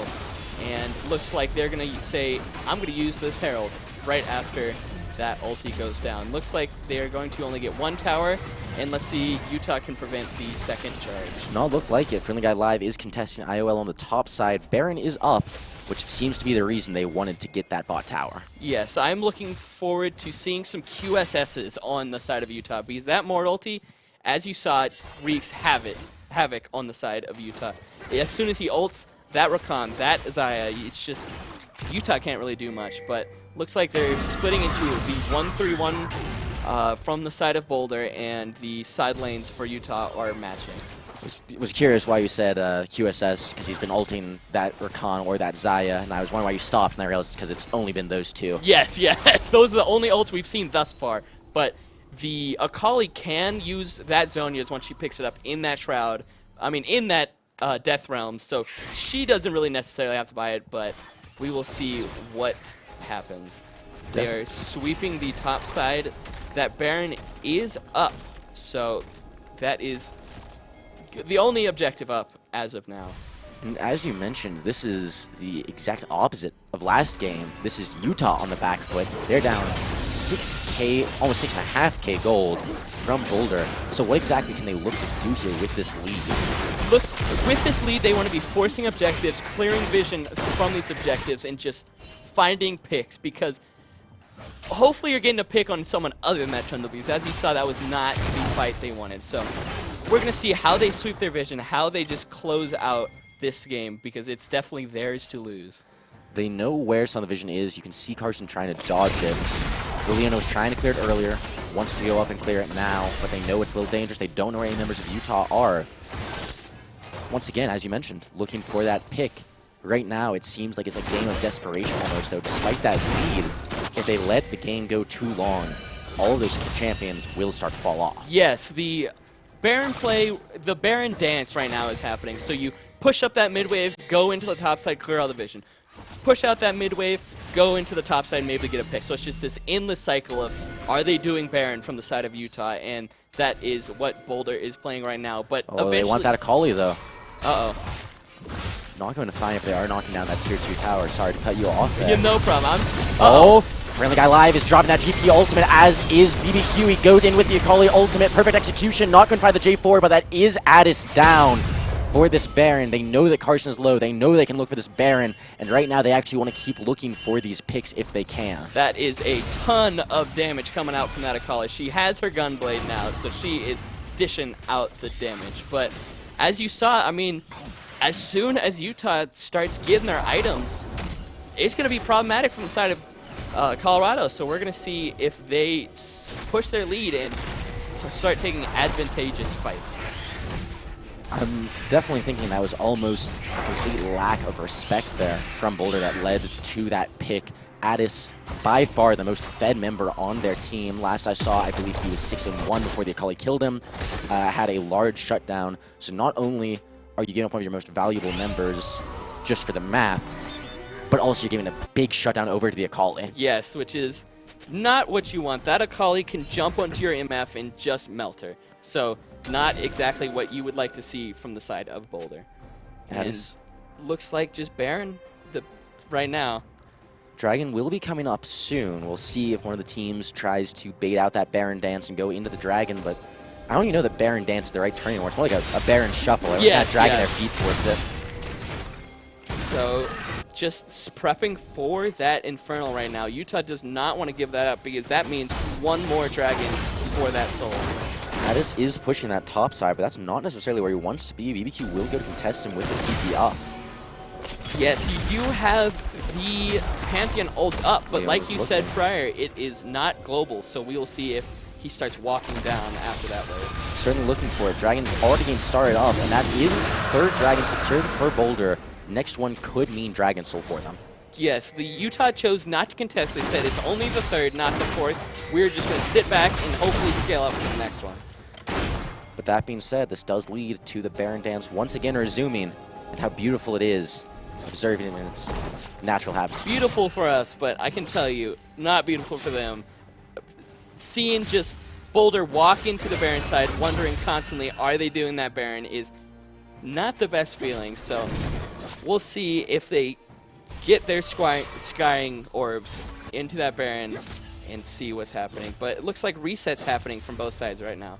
BBQ is building up that gold slowly but surely. We will see on this back what exactly that amounts to for the Akali, if that will be a very important power spike for this assassin to get into that backline. But we're actually seeing a Haunting Guise come out.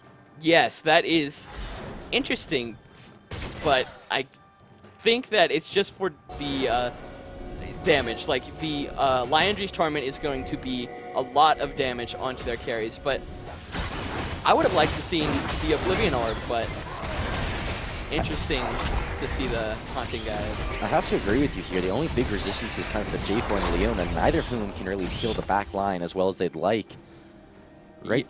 And also the big thing about the Oblivion Orb is famous from LS. You don't want to complete it. You know, you just sit on that Oblivion Orb unless there's a lot of healing, which there is not much healing inside of Boulder. So I would have liked to see, you know, that purchase and just not upgrade to Morello's. And you just said it perfectly. Morello, very expensive item, not worth the cost, but Oblivion Orb, magic penetration, health, AP, at a fairly cheap cost. And with those Sorcerer Shoes, normally that's 2 penetration items. Yes, and then you can build that Zonia's. I would like to see that Zonia's. It doesn't look like he's getting picked off too much, but you do see the QSS coming out from Rakan. And that's to be expected. We've seen how many times now that Rakan has gotten picked off, how not having that ultimate in the fight has completely stopped Utah from having any effect that they would like. And oh, let's see, that Pantheon is recalling, and Utah is waiting for them to try and get some kind of vision, but there's no one stepping up on the side of Boulder. That's really crazy. I don't know why we're not getting music whenever it goes on them, but that was really funny at the same time. Like, go back, a little bit of music, very goes back. Na, na. Yes, right. But Utah does not know that they're primarily bot side right now. Looks like they're not going to be going for that Baron. They're just going to say, I want that soul. So they're going to be just constantly playing bot side, waiting for that Dragon. And that Infernal Soul, like we said earlier, very, very good for the side of Boulder. I have to agree with you on that. I like what Kraydon and Adam Josh are doing here, staying close together, getting that safety for the wards. They're looking for something bot side on for the guy live. He knows it's coming. He saw him on the vision. He's stepping a bit far up, but he does have those oranges. They remove Scurvy. We'll have to see how this pans out. Fairly safe. He does have that stopwatch as well. So orange, you have that stopwatch. He does have flash up, so pretty safe, but would not like to be burning any of those summoners. Just a Youmuu's pop to get him to the top side faster. Not much going on the map, as you mentioned. Just waiting for that next Infernal Drake bit by bit. Yes, I'd like to take this time to talk about the items on each side. So I do not see the Proto Belts on Mordekaiser very often. I think that's an interesting pickup from IOL here, but getting, you know, in range for those Qs is very beneficial for that Mordekaiser, and also the Stone Plate for that Jarvan. So he will be tanking up in those team fights, as well as that Knight's Vow, getting that onto that MF, and no QSS from Infix. I'm kind of surprised to see that. He doesn't even be doing that damage in the fights, but Cleanse will not get you out of that death realm. It's Pantheon is ulting in with the Grand Starfall. He's coming to the middle lane. Leona ultimate is dropped down. BBQ is getting picked off in the smoke screen, but Adam Josh, big quickness in the enemy team. The grand entrance is not going to be too grand after it flops. BBQ trying to go in, but is taken down. Friendly Guy Live's ultimate not going to stop anyone. J4 rooted from the Feather Collar. But right now, Colorado is looking for more. Mordekaiser is in the back line doing huge damage. Oh Crayon taken out. Leona once more. Feather Collar not going to find anyone. It's one after another. Finally getting the Leona, but it's not enough for the rest of Boulder. That is only 1 for the 3. Yes, Barbecue getting picked out there from the Pantheon ult and the constant CC train from that Leona, but also getting Kraydon and Friendly Guy on the backside of that. That Mordekaiser is massive. If you are BBQ in this situation, you cannot afford to be taken out like that. You are a very big component of your team's success. You need to be there. You can't be getting caught out like that. Look at this right here. You don't know where the Pantheon is. You know that the Mordekaiser is roaming. They're looking so aggressive, and he just gets taken out. Adam Josh tries to save him, but BBQ just needs to get out of there. He needs to use his ultimate at some point and just leave. And look at this Mordekaiser. He just takes that Trundle into the Delta Realm and just beats him up. And slaps him right there. Oh my goodness, such damage coming out from that Mordekaiser, just smacking them all right there. Passive specifically, the Darkness Rise. Yes. And that is also, again, the Akali change. She cannot R out now with her R1, so she has to burn that R1 going in and dies for it on the tail end of that fight. Very unfortunate. Definitely seems like, oh, this might be very dangerous here for Boulder, though. They're walking up, but Utah says, we do not want to take that fight. We don't know where the rest of your team is. And so now Boulder getting yet more vision, and they could look to start up this Baron here shortly. Yes, and this is looking fairly similar to last game with that Jarvan and that tank support. Like, you cannot get past those two. And looks like they're just going to give that Baron over to Boulder. Gangplank ultimate is dropped down. Crayon tried to make his way over, but it's too little, too late. Baron to the side of Boulder. Let's see what they do with it. Really liking the color purple here for a little bit, so they're going to be maybe getting that Pantheon, getting that Mord in the side lanes, 1-3-1, and getting some towers here. Does seem to be the case, just little by little. Boulder doing the same thing that Utah did to them last game, just taking bit after bit of advantage, taking that little bit of ground that they can, and holding it so strongly, so confidently, and we're seeing Utah struggle to find an answer. Yes, it is about an 8K gold difference between the two teams right here. So, gonna be looking good for Colorado right here. We do see the stopwatch purchase coming out from Barbecue, and still no QSS on that Xayah, which I would like to see. Absolutely. Xayah does need that QSS. She needs some kind of self-peel, but no.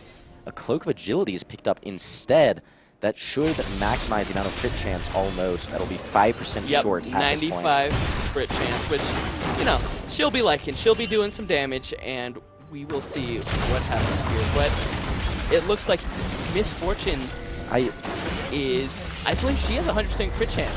So she is a whole item up above Infix here. This Infernal Soul, oh, nasty, nasty. Look at that wave flare. It's just the animation too. It's so beautiful, so beautiful. Satisfying as all things to watch. On the bottom part here, there is a little skirmish, a little scuffle. Nothing much to talk about. Mordekaiser pushing on the bot side though, and overpowered Friendly Guy Live. He actually has him very low on health, but he's not going to find anything. He gets the turret. He's working on that inhibitor, and bit by bit, the base of Utah is being taken. This is nothing like the game before. This is them losing just one thing after the other.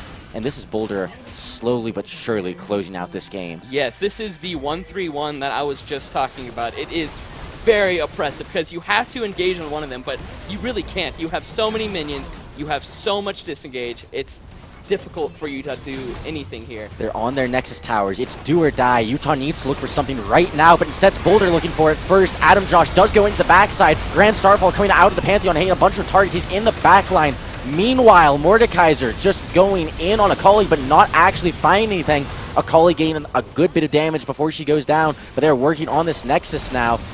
bit after bit. It's taking a lot of damage. Addis is still alive, and they do get the finish. GG. Well played. Very well played from the side of Boulder there. Getting those lanes very strong. That Mordekaiser, that Pantheon were huge. And that Infernal Soul, it was really good on them, you know.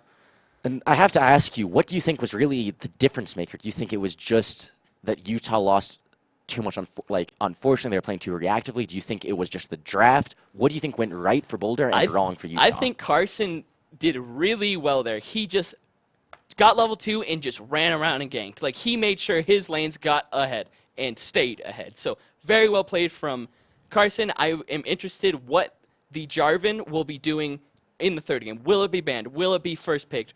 That has been seemingly the difference in both of these games. I have to agree with all of that. Things are heating up right now. The series is 1-1. Boulder with 1 win, Utah with the other. We'll have to see who takes this next one, and we will very shortly, right after this break.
Game 3 of the series, CU Boulder versus the University of Utah. This has been an explosive series so far, Connor. So much so, I can't get my breath or heart rate in check. And that's not because I was running back over here. It's been very, very hypey. This third game, you can't write it any better. It's the two rivals. It's been, since the birth of the Utah esports, it's been their rivals. So it's very, very, very well played here. And it's just very cool to see a 1-1 in a best of 3. So we'll see what adaptations each team brings to the third game. As you mentioned, it seems almost poetic, but right now, before we get into champ select or anything else, we have to mention there has been a roster swap from Utah. They've taken out Kraydon in the jungle and Adam Josh 11 from support and put in Righton and OMG, it's cookie time.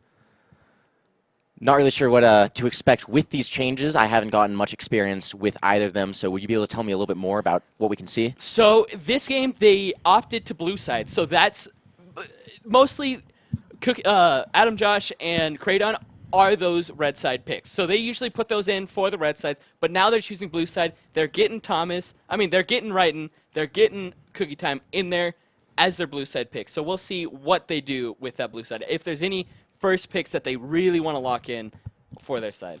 You were correct, though. They are getting Thomas. They're getting Thomas right out of there. No more. No Trundle. Nope. They did not like that. So they're sending in Rick. Well, he is the Elise player, the Olaf player. We'll see if they have any early game picks for them to work with those champs. I'd like to say you did touch on it. What I do know about Righton is that he's an aggressive early game jungler. Right now, this meta is his meta.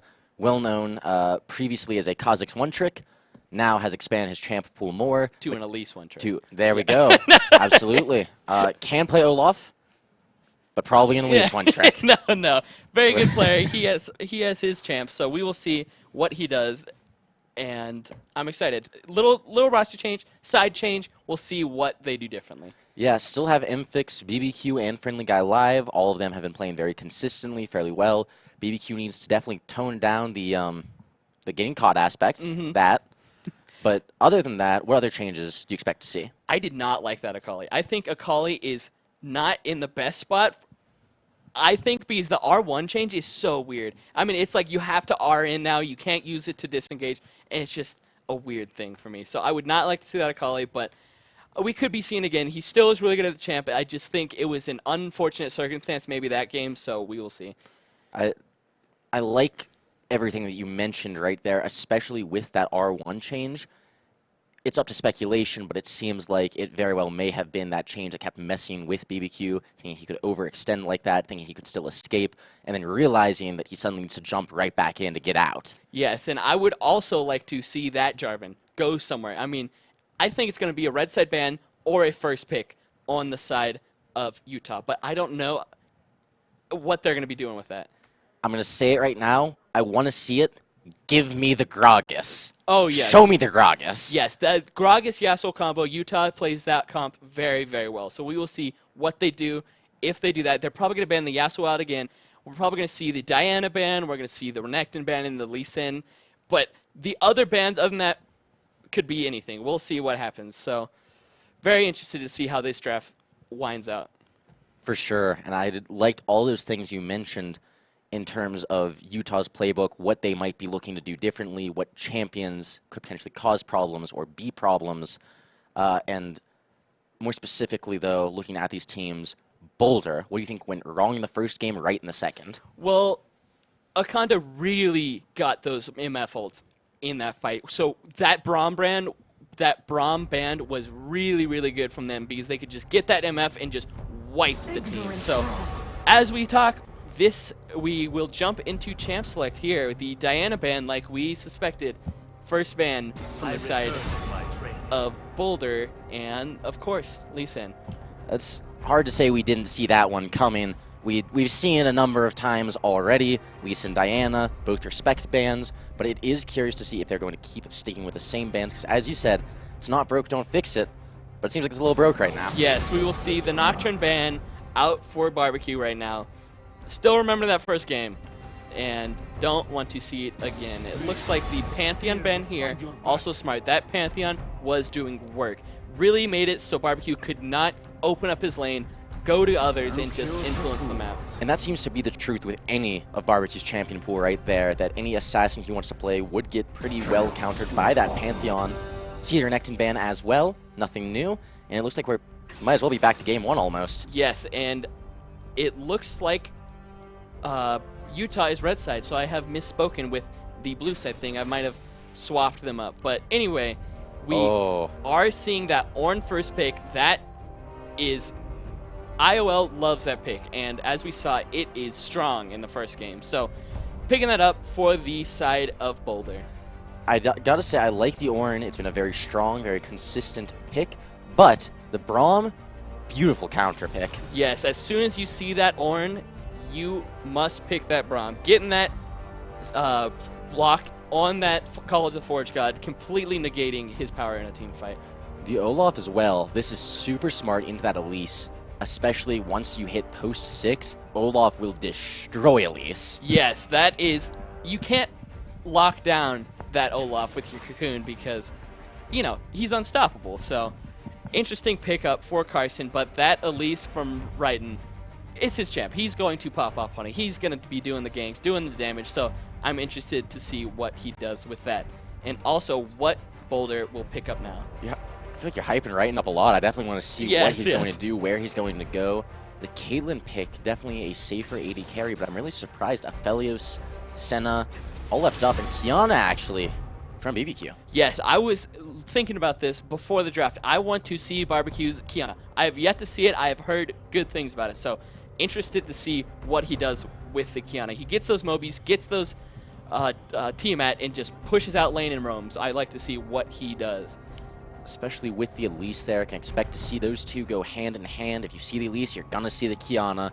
Still seeing what they have to ban, and Morgana actually, very smart ban, Caitlyn Morgana. Yes, you don't want to see that Caitlyn nasty combo, especially against that Braum. So, banning that out, and I want to talk about this Caitlyn pick. It's questionable for me. What do you think?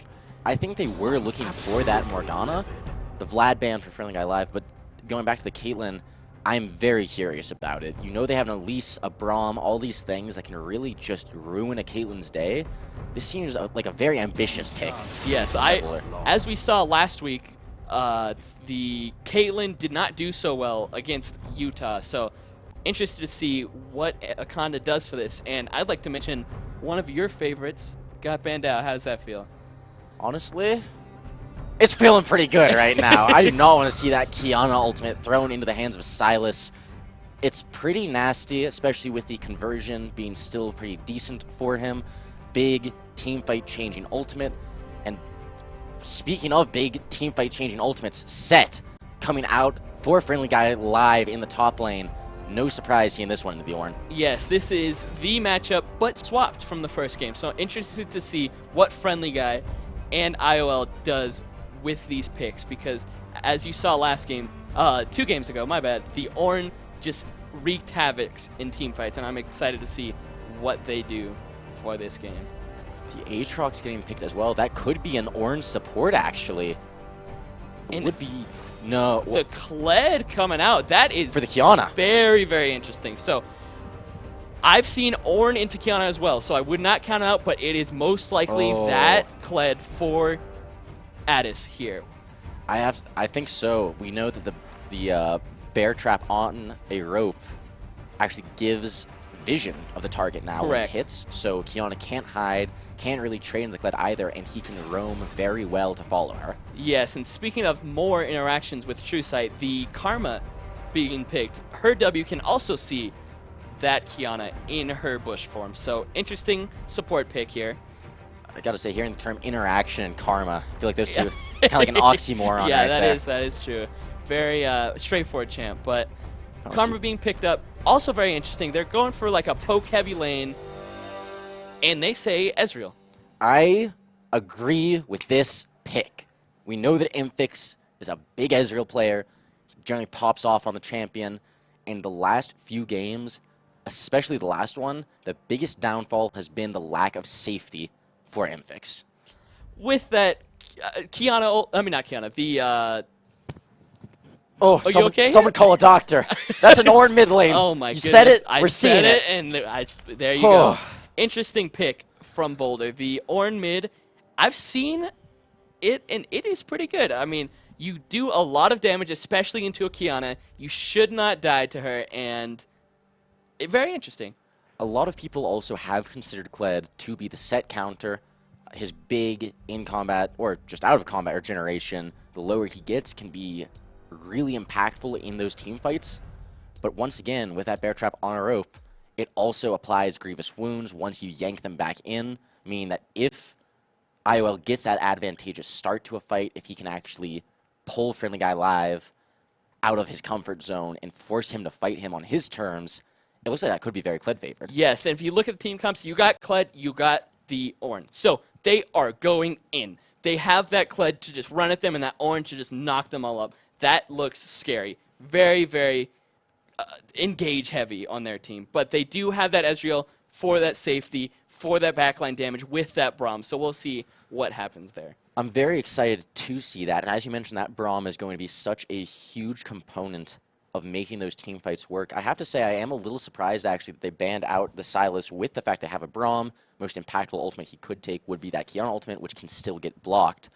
That being said, though, a very interesting respect ban to come out. Yes, that interesting Sylas ban. I have not seen Sylas fairly recently, but with the Kiana can destroy teams. So interesting pick, ban from Utah. Very smart. But as for the drafts, anything you would like to point out? I think the biggest one for me, as per usual, is that Braum Ornn. That is, anytime you see that Ornn, you should be seeing that Braum. Yes, very, very to the scripts pick right there. But the problem with that is if you shield that ult, your shield is going backwards. So the front line can just hit you. So we'll see how they interact with that. I have to agree. I think there's not a ton of threat from the Caitlyn. Generally speaking, she can bully early, she can scale very well, but Ezreal can make up for his lack of auto range with the Mystic Shot range, with his True Shot barrage, and meanwhile, they're the ones with the Braum shield. Yes. There's no stopping that Ezreal ult from going through a fairly immobile team. Sure, you have the Caitlyn net, you have the Kled jousting dash, but again, Olaf isn't going to be outrunning that. The Ornn doesn't have any way to get past it, and so it seems like it could be heavy engage coming in from Boulder, but it could just as easily be that gradual poke down or re-engage from Utah. That is what I'd like to see from Utah. Get that Ezreal in the backline, doing jukes and stuff, not getting killed, stacking up that Conqueror, doing damage. I would like to see that. But as for the top lane, you have that set. You have a big front line for you with that set. But other than that, they don't have a tanky jungler. They have that Elise. So we will see how team fights pan out with that Elise. I like to see where that's all going to go. I agree with you on almost every part of this. I do like the fact as well that they have a lot of reliable crowd control for that Ornn. Something a lot of people don't talk about is if he is crowd controlled, he cannot hit back the Forge God with his headbutt. So Kiana Ultimate, Kiana Root, you have the Elise Cocoon, the set Facebreaker, the list goes on and on of ways to displace him, to stop him from doing that. And especially with the set that we mentioned, I know a lot of people hyped him up. A lot of people said, the boss is coming to play. But right now, he is out in full force. You've got an Olaf, you've got an Ornn, you've got a Kled, and then you've got a squishy backline. That's what he likes to see. Yes, yes. So I'd like to see him pick up one of them and just dunk him into the backline. So we'll see what happens there if they can pull off the team fights, and I'm very interested. And I'd like to talk about the Kiana pick. I am very, very interested in how that goes because it's like the Nocturne. You're going to push that lane. You're going to run and kill other lanes. I am very interested where they put that priority and what kind of setups they have. So as I mentioned this, we are getting into game. I have PTSD flashbacks every time I see that Glacial Olaf skin. Just immediately makes me have TFT, Yeah. like just mowing my teams down. Berserkers, yes. Please, no. I like seeing this from the Ornn. So what the Ornn does here is he buys that refillable potion. He does not have enough for a Dorn Shield. So what he does is he sits on that refillable, clears one wave. After that one wave, he can get that Dorn Shield. So then he starts with 2 pots and a Dorn Shield. Which That's big brain. Yes, that is very big time. brain. I learned that from Friendly Guy Live matter of fact. So Wow. he didn't do it that first game. Yeah, I have not seen that strat to date, so I'm excited to see it. That is an unsealed spellbook as well. Fairly smart, I believe, just because Grasp is not going to be able to be procced much against a Kiana. Yeah, other than that, you might want the Aftershock, but you're going to be proccing that CC constantly against a melee champion, so he's opted out of that. So Spellbook is the summoner for him.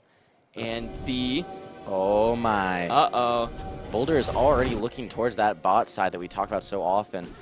Utah has no idea that they are invading this. There's no vision on that side. And meanwhile, Right is none the wiser. We might see it here.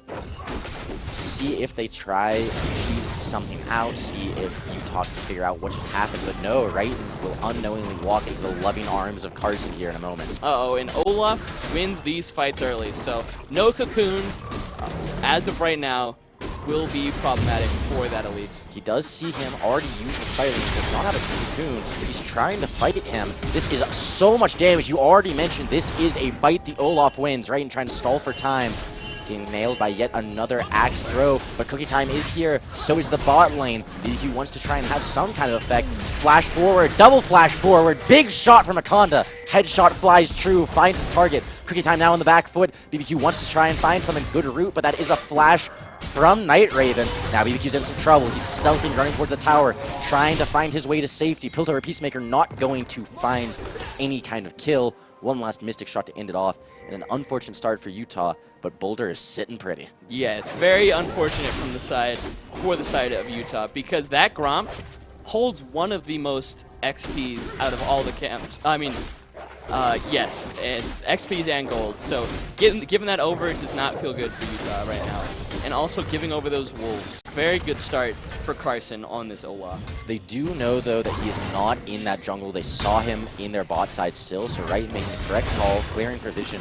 But Carson is unafraid. He still wants to try and fight, and that is really joining him. Yeah, this does not look good for Wrighton over here. He has no priority in the mid lane right now, so he is just caught in the jungle. Oh, that is not the direction you want to be going right now, Wrighton. He does have that. It is 2-on-3 there. with no. Face breakers used. Carson already dropping low. Oh. Big knocker from the Orn, though. Haymaker getting thrown. Carson taken out. Triumph coming in clutch. BBQ dumping in with the edge of Ishtal. Kled remounts. He's still low. There's friendly guy live. Throwing a few more punches. That's a 1-2 double kill punch. Addis dropping low. He does flash. BBQ still has his. Another edge of Ishtal used to root him. And one more E from BBQ. Wow. 3 kills for none. That did not Utah. look good for Utah, but they somehow turned that around with that power of set. He gets that max damage Haymaker right there, just giving that huge shield and true damage to all of Boulder right there.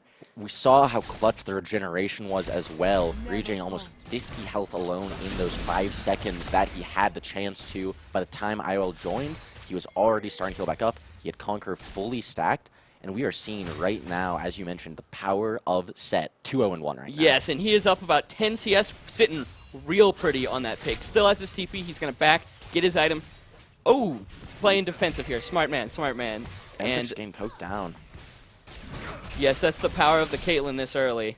Caitlyn Karma to be expected. If you don't get the Caitlyn Morgana, that means there's not really a Morgana to stop. Or let me try that again. That means Karma is going to substitute very well. You use her W bind, and it looks like just a classic case of a Karma Q snipe. Uh-oh. Wonder what happened there. He looks so far back. Yeah, it looks like something may have gotten him that he wasn't expecting to happen. There's no TP on the side of Infix. He didn't even use heal or flash. Just got killed for nothing.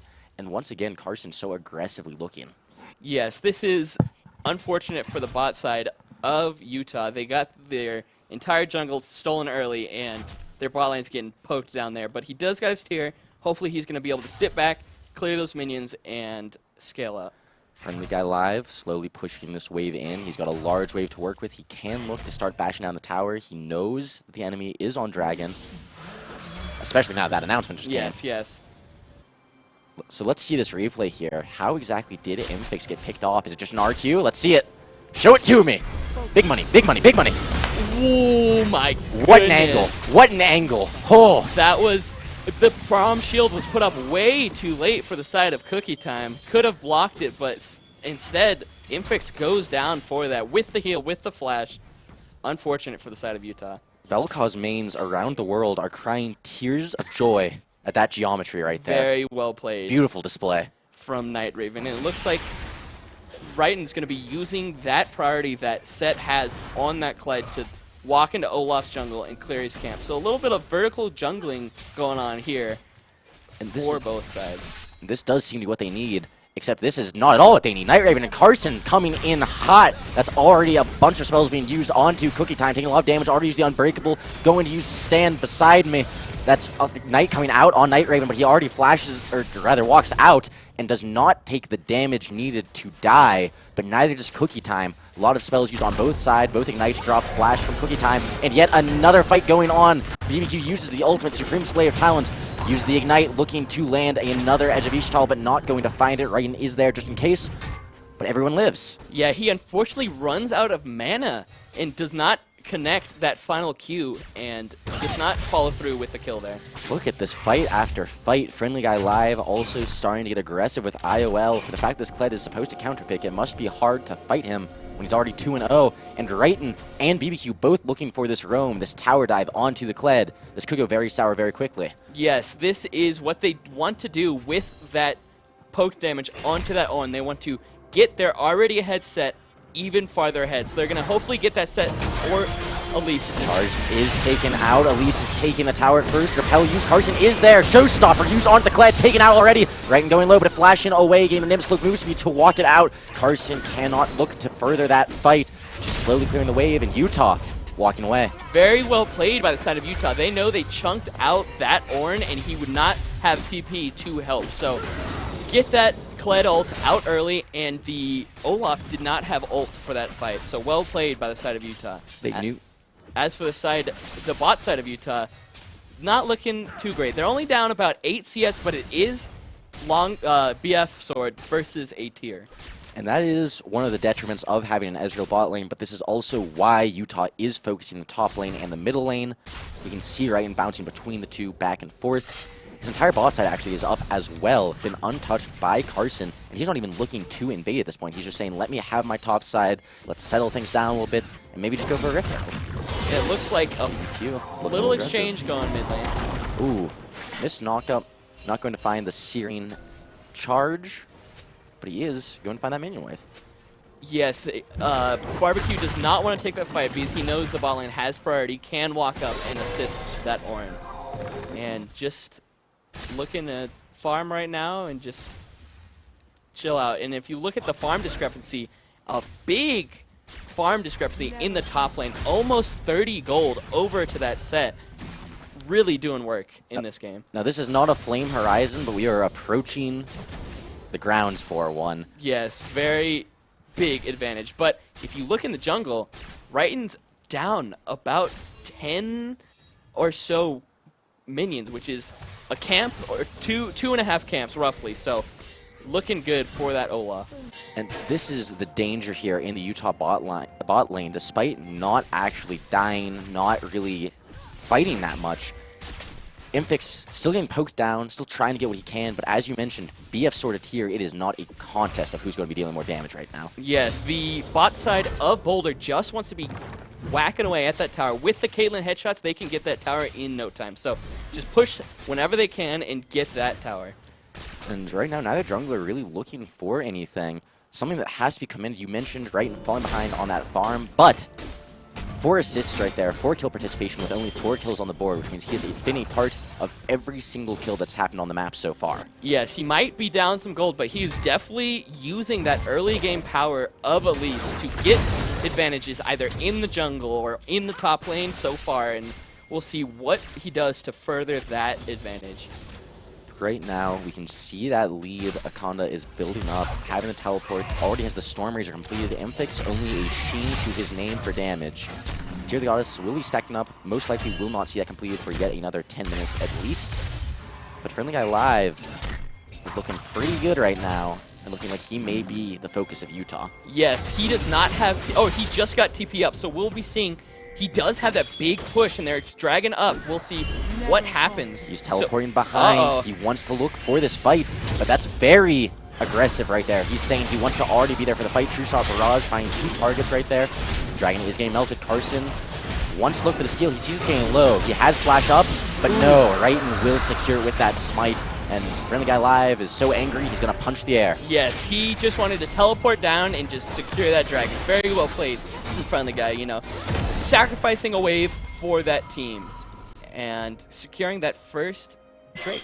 And this is something I think they should have done last game. The ultimate cooldown reduction is very important. No one's going for Rift Herald yet, so making sure that you get that dragon, that they don't already start to snowball the amount of dragons they have. BBQ getting aggressed on, but not finding anything. But as I was saying, the ultimate cooldowns on Boulder are so important. And taking that away and giving it instead into the hands of a Set, of Braum, and Ezreal, and Diana, that is massive. Yes, and it looks like Raiden's going to be starting up Herald right now. They know that they're going to be getting that bot lane tower, so they are going to trade that Herald for that tower. As we've mentioned time and time again, priority is so heavily Utah favored in the top side. They can look to force these kinds of things. And right now, they keep pinging it, but it looks like they're not even going to try and contest. And that's Rift Herald over to Utah. Well played by Utah. They are getting those objectives over Boulder, which it looks to be a visual bug, but there's only one dragon, if I'm correct, right? Over to Utah, or did... They did secure the Ocean Drake very early on. Oh, really? Right when it spawned, they went and got it. Unfortunately, the bot lane of Utah was not able to do anything. I believe it was right after Infix got picked off by that Karma Q. Gotcha. All right, so my bad. So 2 dragons already on the board. Herald over to Utah. So gold discrepancy. Ooh. Oh, summoning it on that bot lane. They know that Set is strong, and they're going to send that Herald with him. And I'm not certain who actually had that Herald in their inventory, but that is 3 sweepers on the side of Utah, and they seem to want them at the ready. Friendly Guy Live already aggressing onto Addis, forcing that Searing Charge away, and still hitting the true damage with a Haymaker to boot. He knows he is strong, so he's going to be using that power to get this charge up. In the middle lane, big fight breaking out already. Repel is used. Carson already going down. Teleport coming out from IOL. He's using a charge on to Raiden to take 1 kill back, but Supreme Slave Talon is going to stun him, take a lot of damage, force him off that mount. True Shot Barrage doing a lot more damage. In comes the Orange Showstopper. This is going to hurt for at least one team. Cookie Time going low, getting dropped by the Orange. But Friendly Guy Live is in that backside. Haymaker to take out the Karma. He wants more. He is thirsty for blood. The boss wants to fight, but no one else is able to. That is going to be a very even fight, 2 for 2. And I would like to see a replay to see what happened exactly to that Olaf, and here it is. They are aggressing onto that Braum. And so right here, we see them coming in. Olaf taking a lot of damage, trying to ult out, but just getting melted by the Ezreal and Diana. Raiden taken out, his repel is down. We knew that. Look at the Kled right here, getting dismounted. The True Shot Barrage as well. And you see the Set right here on the flank. Flash Showstopper. Kled does get his flash get away, but Face Breaker into Haymaker, and that is going to be a death from Karma. Yeah, tons of damage coming out from Friendly Guy. This is what I like to see in a set. Really getting one of the characters and just getting in that backline with that ulti, with those Ws and those Qs. Very well played from Friendly Guy. You mentioned that. I think one of the funniest interactions I've seen so far is on unstoppable targets with the Set ult. Oh. Where he still goes flying, but he doesn't have anyone with him. He's just suplexing the air. It's the funniest thing ever. RKO. Yes. Literally out of nowhere. RKO no one. But maybe we'll be seeing that on the Olaf later in this game. But for now, we're seeing resets happening. Nothing really on the map to contest. Now that is the Mana Moon currently bought by Infix, not yet evolved into the Muramana, but he is looking to get there slowly but surely. Coming back to middle lane, and right now, not a whole lot going on the map, but the next dragon is coming up. Yes, that is in a minute, and that is the Mountain Drag, which both sides are going to be wanting that drag, getting them closer to whatever... Oh, it's the mountain, my bad. To that Mountain Soul. I could make the Boulder pun again, but I already... Yeah. I wasted it earlier. You cashed that check, buddy. Oh, but, unfortunate. Unfortunately, we have our maestro of puns missing in action. But push that mid lane, get that priority for that dragon, sweep out the vision, and looks like Utah will be going towards that. They are all grouped, but Boulder does not want to give it up without a fight. This could be very dangerous for them, though. We can see right here, gold is fairly even, but this set is a menace. Yes, and this is exactly where Kiana wants to take her fight. She wants. Oh, flash in from Olaf, already using the ultimate. Infix has to flash away immediately. So many ultimates game drops down. That is the Glacial Fissure stopping them. But Call of Forge God is there. No Unbreakable to stop it. Big True Shot Barrage. Even bigger front line for CU Boulder, though. Taking them bit by bit, tearing them apart. But Set still going to be in the back line. Going to be able to take out that Olaf and find nothing else, though. And Boulder coming up huge in that fight. Yes, that flash, like Olaf flash onto that Ezreal, he stepped way too far forward, and they paid for that.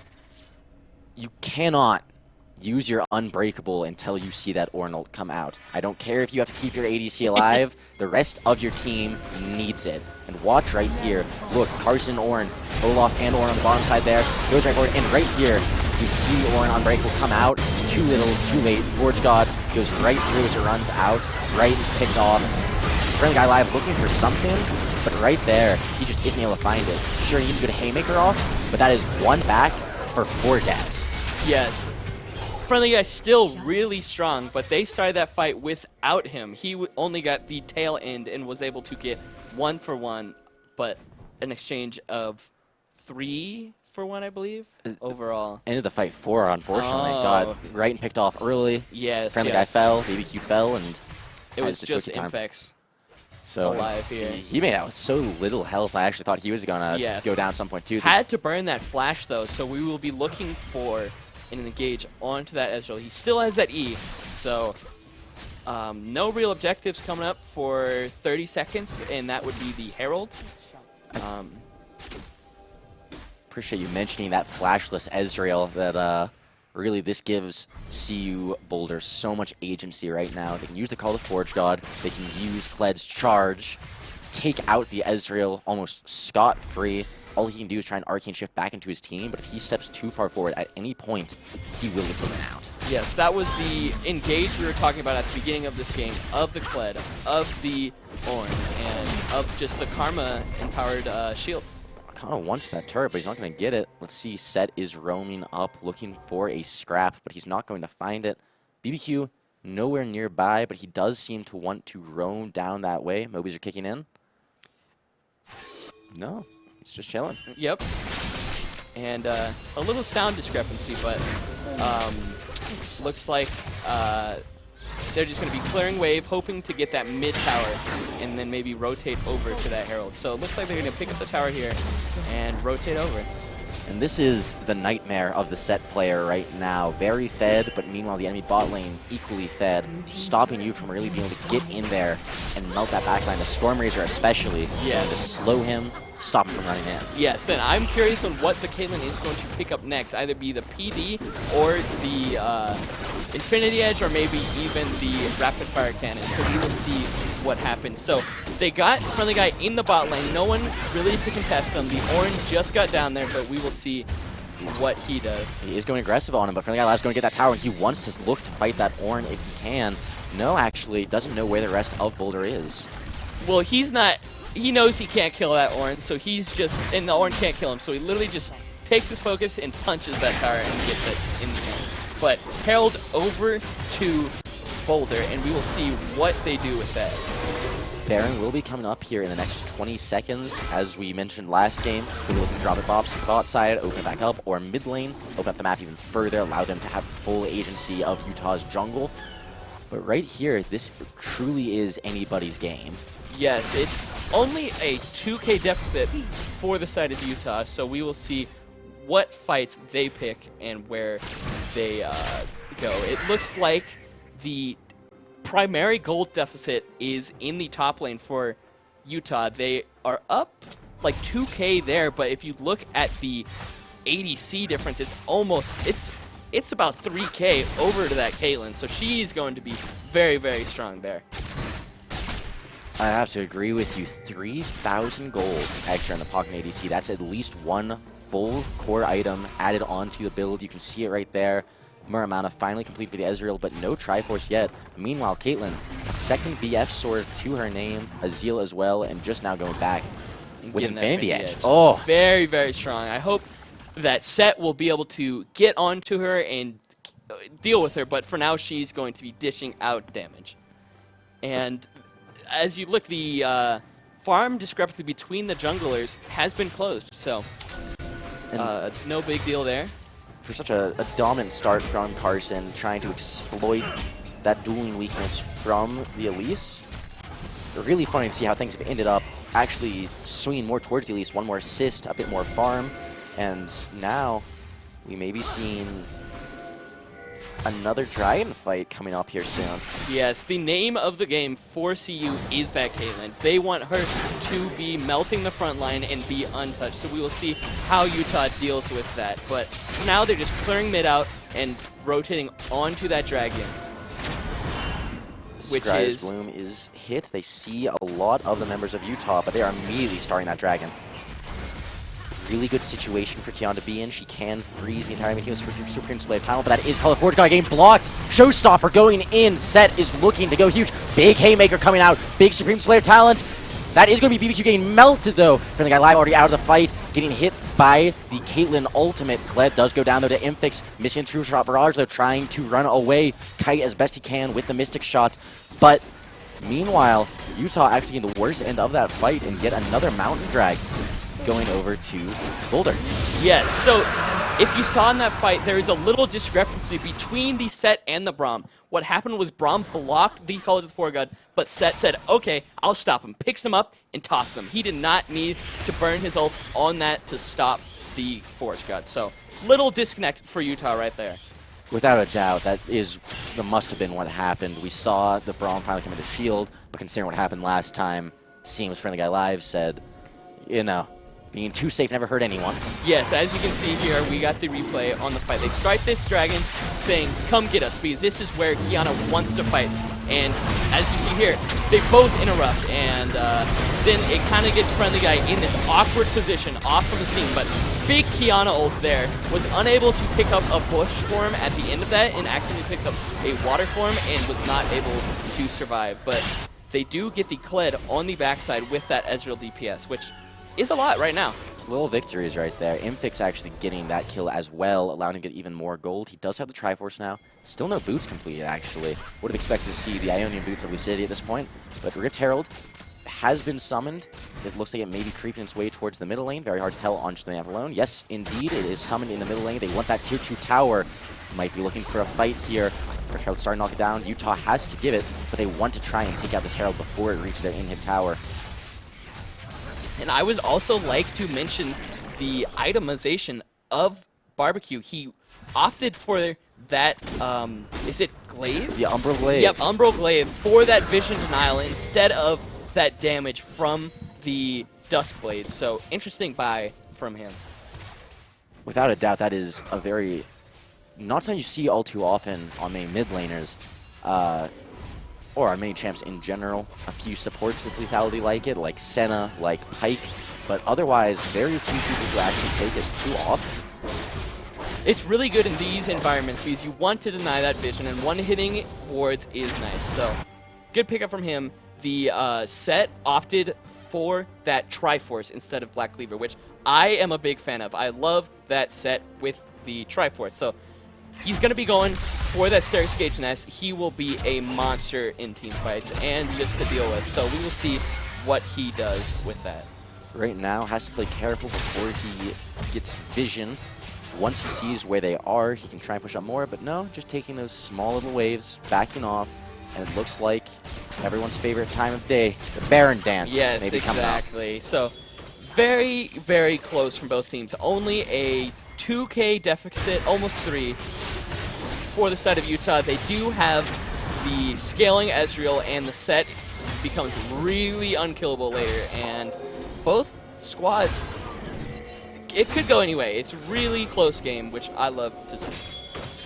As do I, Soul Rush. I'm excited to see as well what they do to stop the Set, and it looks like they're going on him right now, taking a lot of damage. Use the Haymaker already. Showstopper in the wrong direction. Not going to find anyone, slowly getting taken down, and Carson picks up the kill. And that was what you were talking about earlier, the RKO onto no one. They pick up the unstoppable Ornn and just slams no one, so interesting to see there. But Utah doesn't have much of a response of them sending 5 down bot lane. Can't do Baron this early. Smart from the side of Boulder. The Infix on that Ezreal finally has a decent spike in his Muramana, but a charge coming out into the back side of that turret. Not going to find anything particular other than Cookie Time. He's going to block the majority. Supreme Slave Talent is outplayed, still fairly untouched. Big damage onto the bottom lane of Utah, and Cookie Time stepping too far forward. Yes, well played. It did look very grim for the Olaf, but or the Kled rather, but he was able to dismount and just get out of there and gets Cookie Time on the back end, and we will see what they do with that with Dragon spawning in 54 seconds. Slowly but surely, Boulder is beginning to run away with this game. Utah needs Friendly Guy Live to step up here to be the difference maker in their team. TP did come out from him already, being a huge haymaker off on the Orin. Infix does get the chance to pick off the Kled, while the forward guard coming out, but not going to be able to get hit back. Conda is running. He's trying to escape with his life. They do not want to let him go for free, but they have to with the next Dragon coming up. Can't give the fourth one to Boulder. And that was off the back of a really good TP from Friendly Guy. He gets onto the back line and just kills that Ornn and buys time for his team to just hit that Kled. So well played from Friendly Guy. We'll see what they do with this. They might be looking to get Vision on Baron, maybe get that Drake, most likely. Do not want to make that trade. Even if you get that Baron, you will have a decent push for the next few minutes. But as soon as that wears off, you have the permanent Dragon Soul to deal with. So for right now, they seem very content to try and pick this up. But it looks like they're TPing onto Baron. Yes, they're they are. two-manning. We will see if Utah has any knowledge of this Baron. So absolutely none so far. They haven't seen True Shot Barrage. He's catching the top wave, actually, not even going near Baron right now. They have no idea this is happening, Soul Rush. A very clever sneak from Boulder. wow, they get that TP from the Caitlyn and the TP from the Ornn and just take that Baron. Very smart from Boulder, just catching Utah off guard here. When your strongest member is your AD carry, especially when it's an AD carry like Caitlyn, that is one of the smartest plays you can make. You melt that Baron, you have the insurance now that you see that they've just killed the Dragon, and meanwhile, they're none the wiser. Yes, very smart from Boulder. But they are getting those Ornn items onto their carries and onto every member of the team, so they should be sitting pretty here. So, Pretty indeed. Yep, This Caitlyn is going to pack a punch, and we can see right here a very AD-heavy team from the side of Utah. So looking at that Ornn, he's upgraded the Sunfire Cape, he's upgraded the Iceborne Gauntlet, and so now he is going to be able to survive in these fights for very long with those two Mountain Drakes as well. Yes, very scary front line from the side of CU Boulder, but we do see Barbecue on the side, maybe looking for a flank onto that Caitlyn, but we will see. He has the flash available if they go for that tower. He's staying on a control ward. They don't know he's there. They know the control ward is there now, but he might be able to look for a pick. Showstopper coming in. Big engage from Friendly Guy Live. Not killed in time. Haymaker coming out. Supreme Slave Talent. Caitlyn's already dead. Wow. But a huge call to the Forge God. Kled coming in from the backside with the charge. That's already one drop on the side of Utah. Friendly Guy Live already going down. Kiana going down next. Cookie Time immediately after. Infix is running for his life. Right on his heels, trying to stay alive. Flash, Searing Charge forward. That is Infix gone. And Raiden may follow very shortly after, walks through the gates. But that is a terrible loss for Utah. Yes, good engage from the set, getting into the middle of all of them and getting his fully stacked Haymaker, but it was not enough. CU Boulder is too strong with their Kled running into that backline, and just their Caitlyn, even though she got picked off, did a lot of damage. So they're going to be looking to end maybe here. We will see. It looks like that is going to be the Raiden is buying a lot of time. Cookie Time is up. He's starting to whack away at this Orange. He's got a lot of his passive stacked up. Concussive Blow is almost full, but no, they just have to clear the wave. Searing Charge gets Addis out into safety.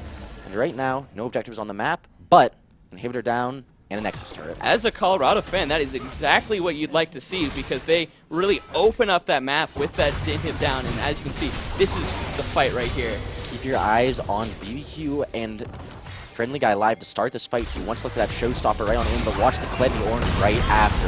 You'll see right here, as gets Face Breaker, gets melted, they use all their resources, but right here, no one stops the Orange ultimate. They're lined up.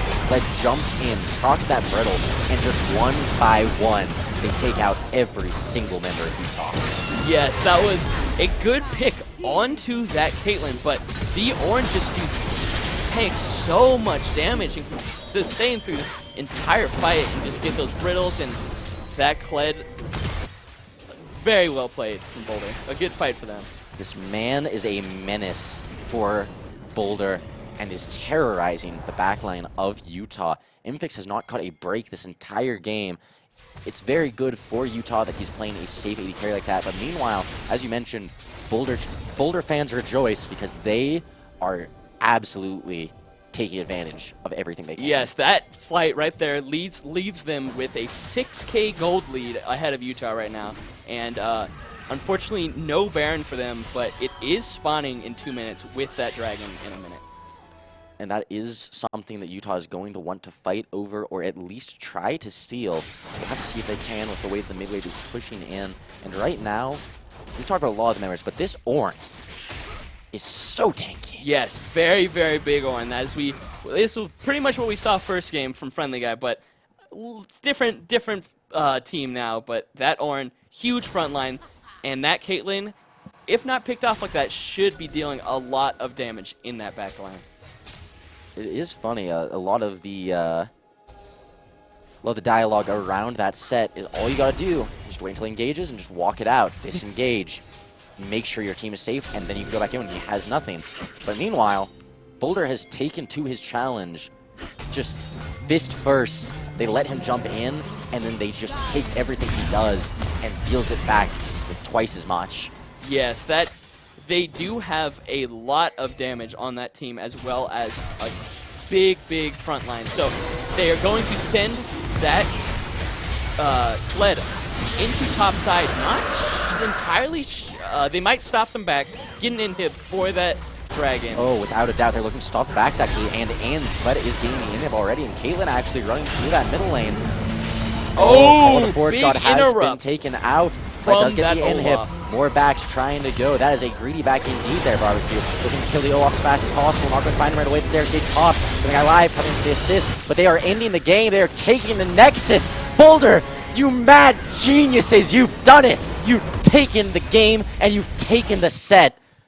Well played. That was very well played. They used that dragon as a carrot on a stick for Utah to go and take, and they just end the game through top lane with that Kled. Very well played by the side of Boulder. And stopping those backs right when they needed it. The Olaf didn't even die. Friendly Guy live stopped his back to try and help the fight. Too little, too late. Game over on every end. Yes, that Olaf axe was very good. Hit all three of them, stopped all their backs. Very well played for the side of Boulder. And so that seems like that will do it for our series. Closing it out 2-1 on the side of Boulder. Still some hard-fought battles, but well played by both teams. And hopefully we'll keep seeing this continue. First loss going over to Utah. And what more is there to say? Yep, 3-1 for the side of Utah and 4-0. So that is going to be the standings going to next round, and exciting to see how the tournament folds out. And thank you to everyone from home tuning in, watching these players play their hearts out. Thank you to the production crew, of course, and the players themselves. And with that, we just want to say thank you very much for tuning in, and hopefully we'll see you next week as Utah takes on their next opponent.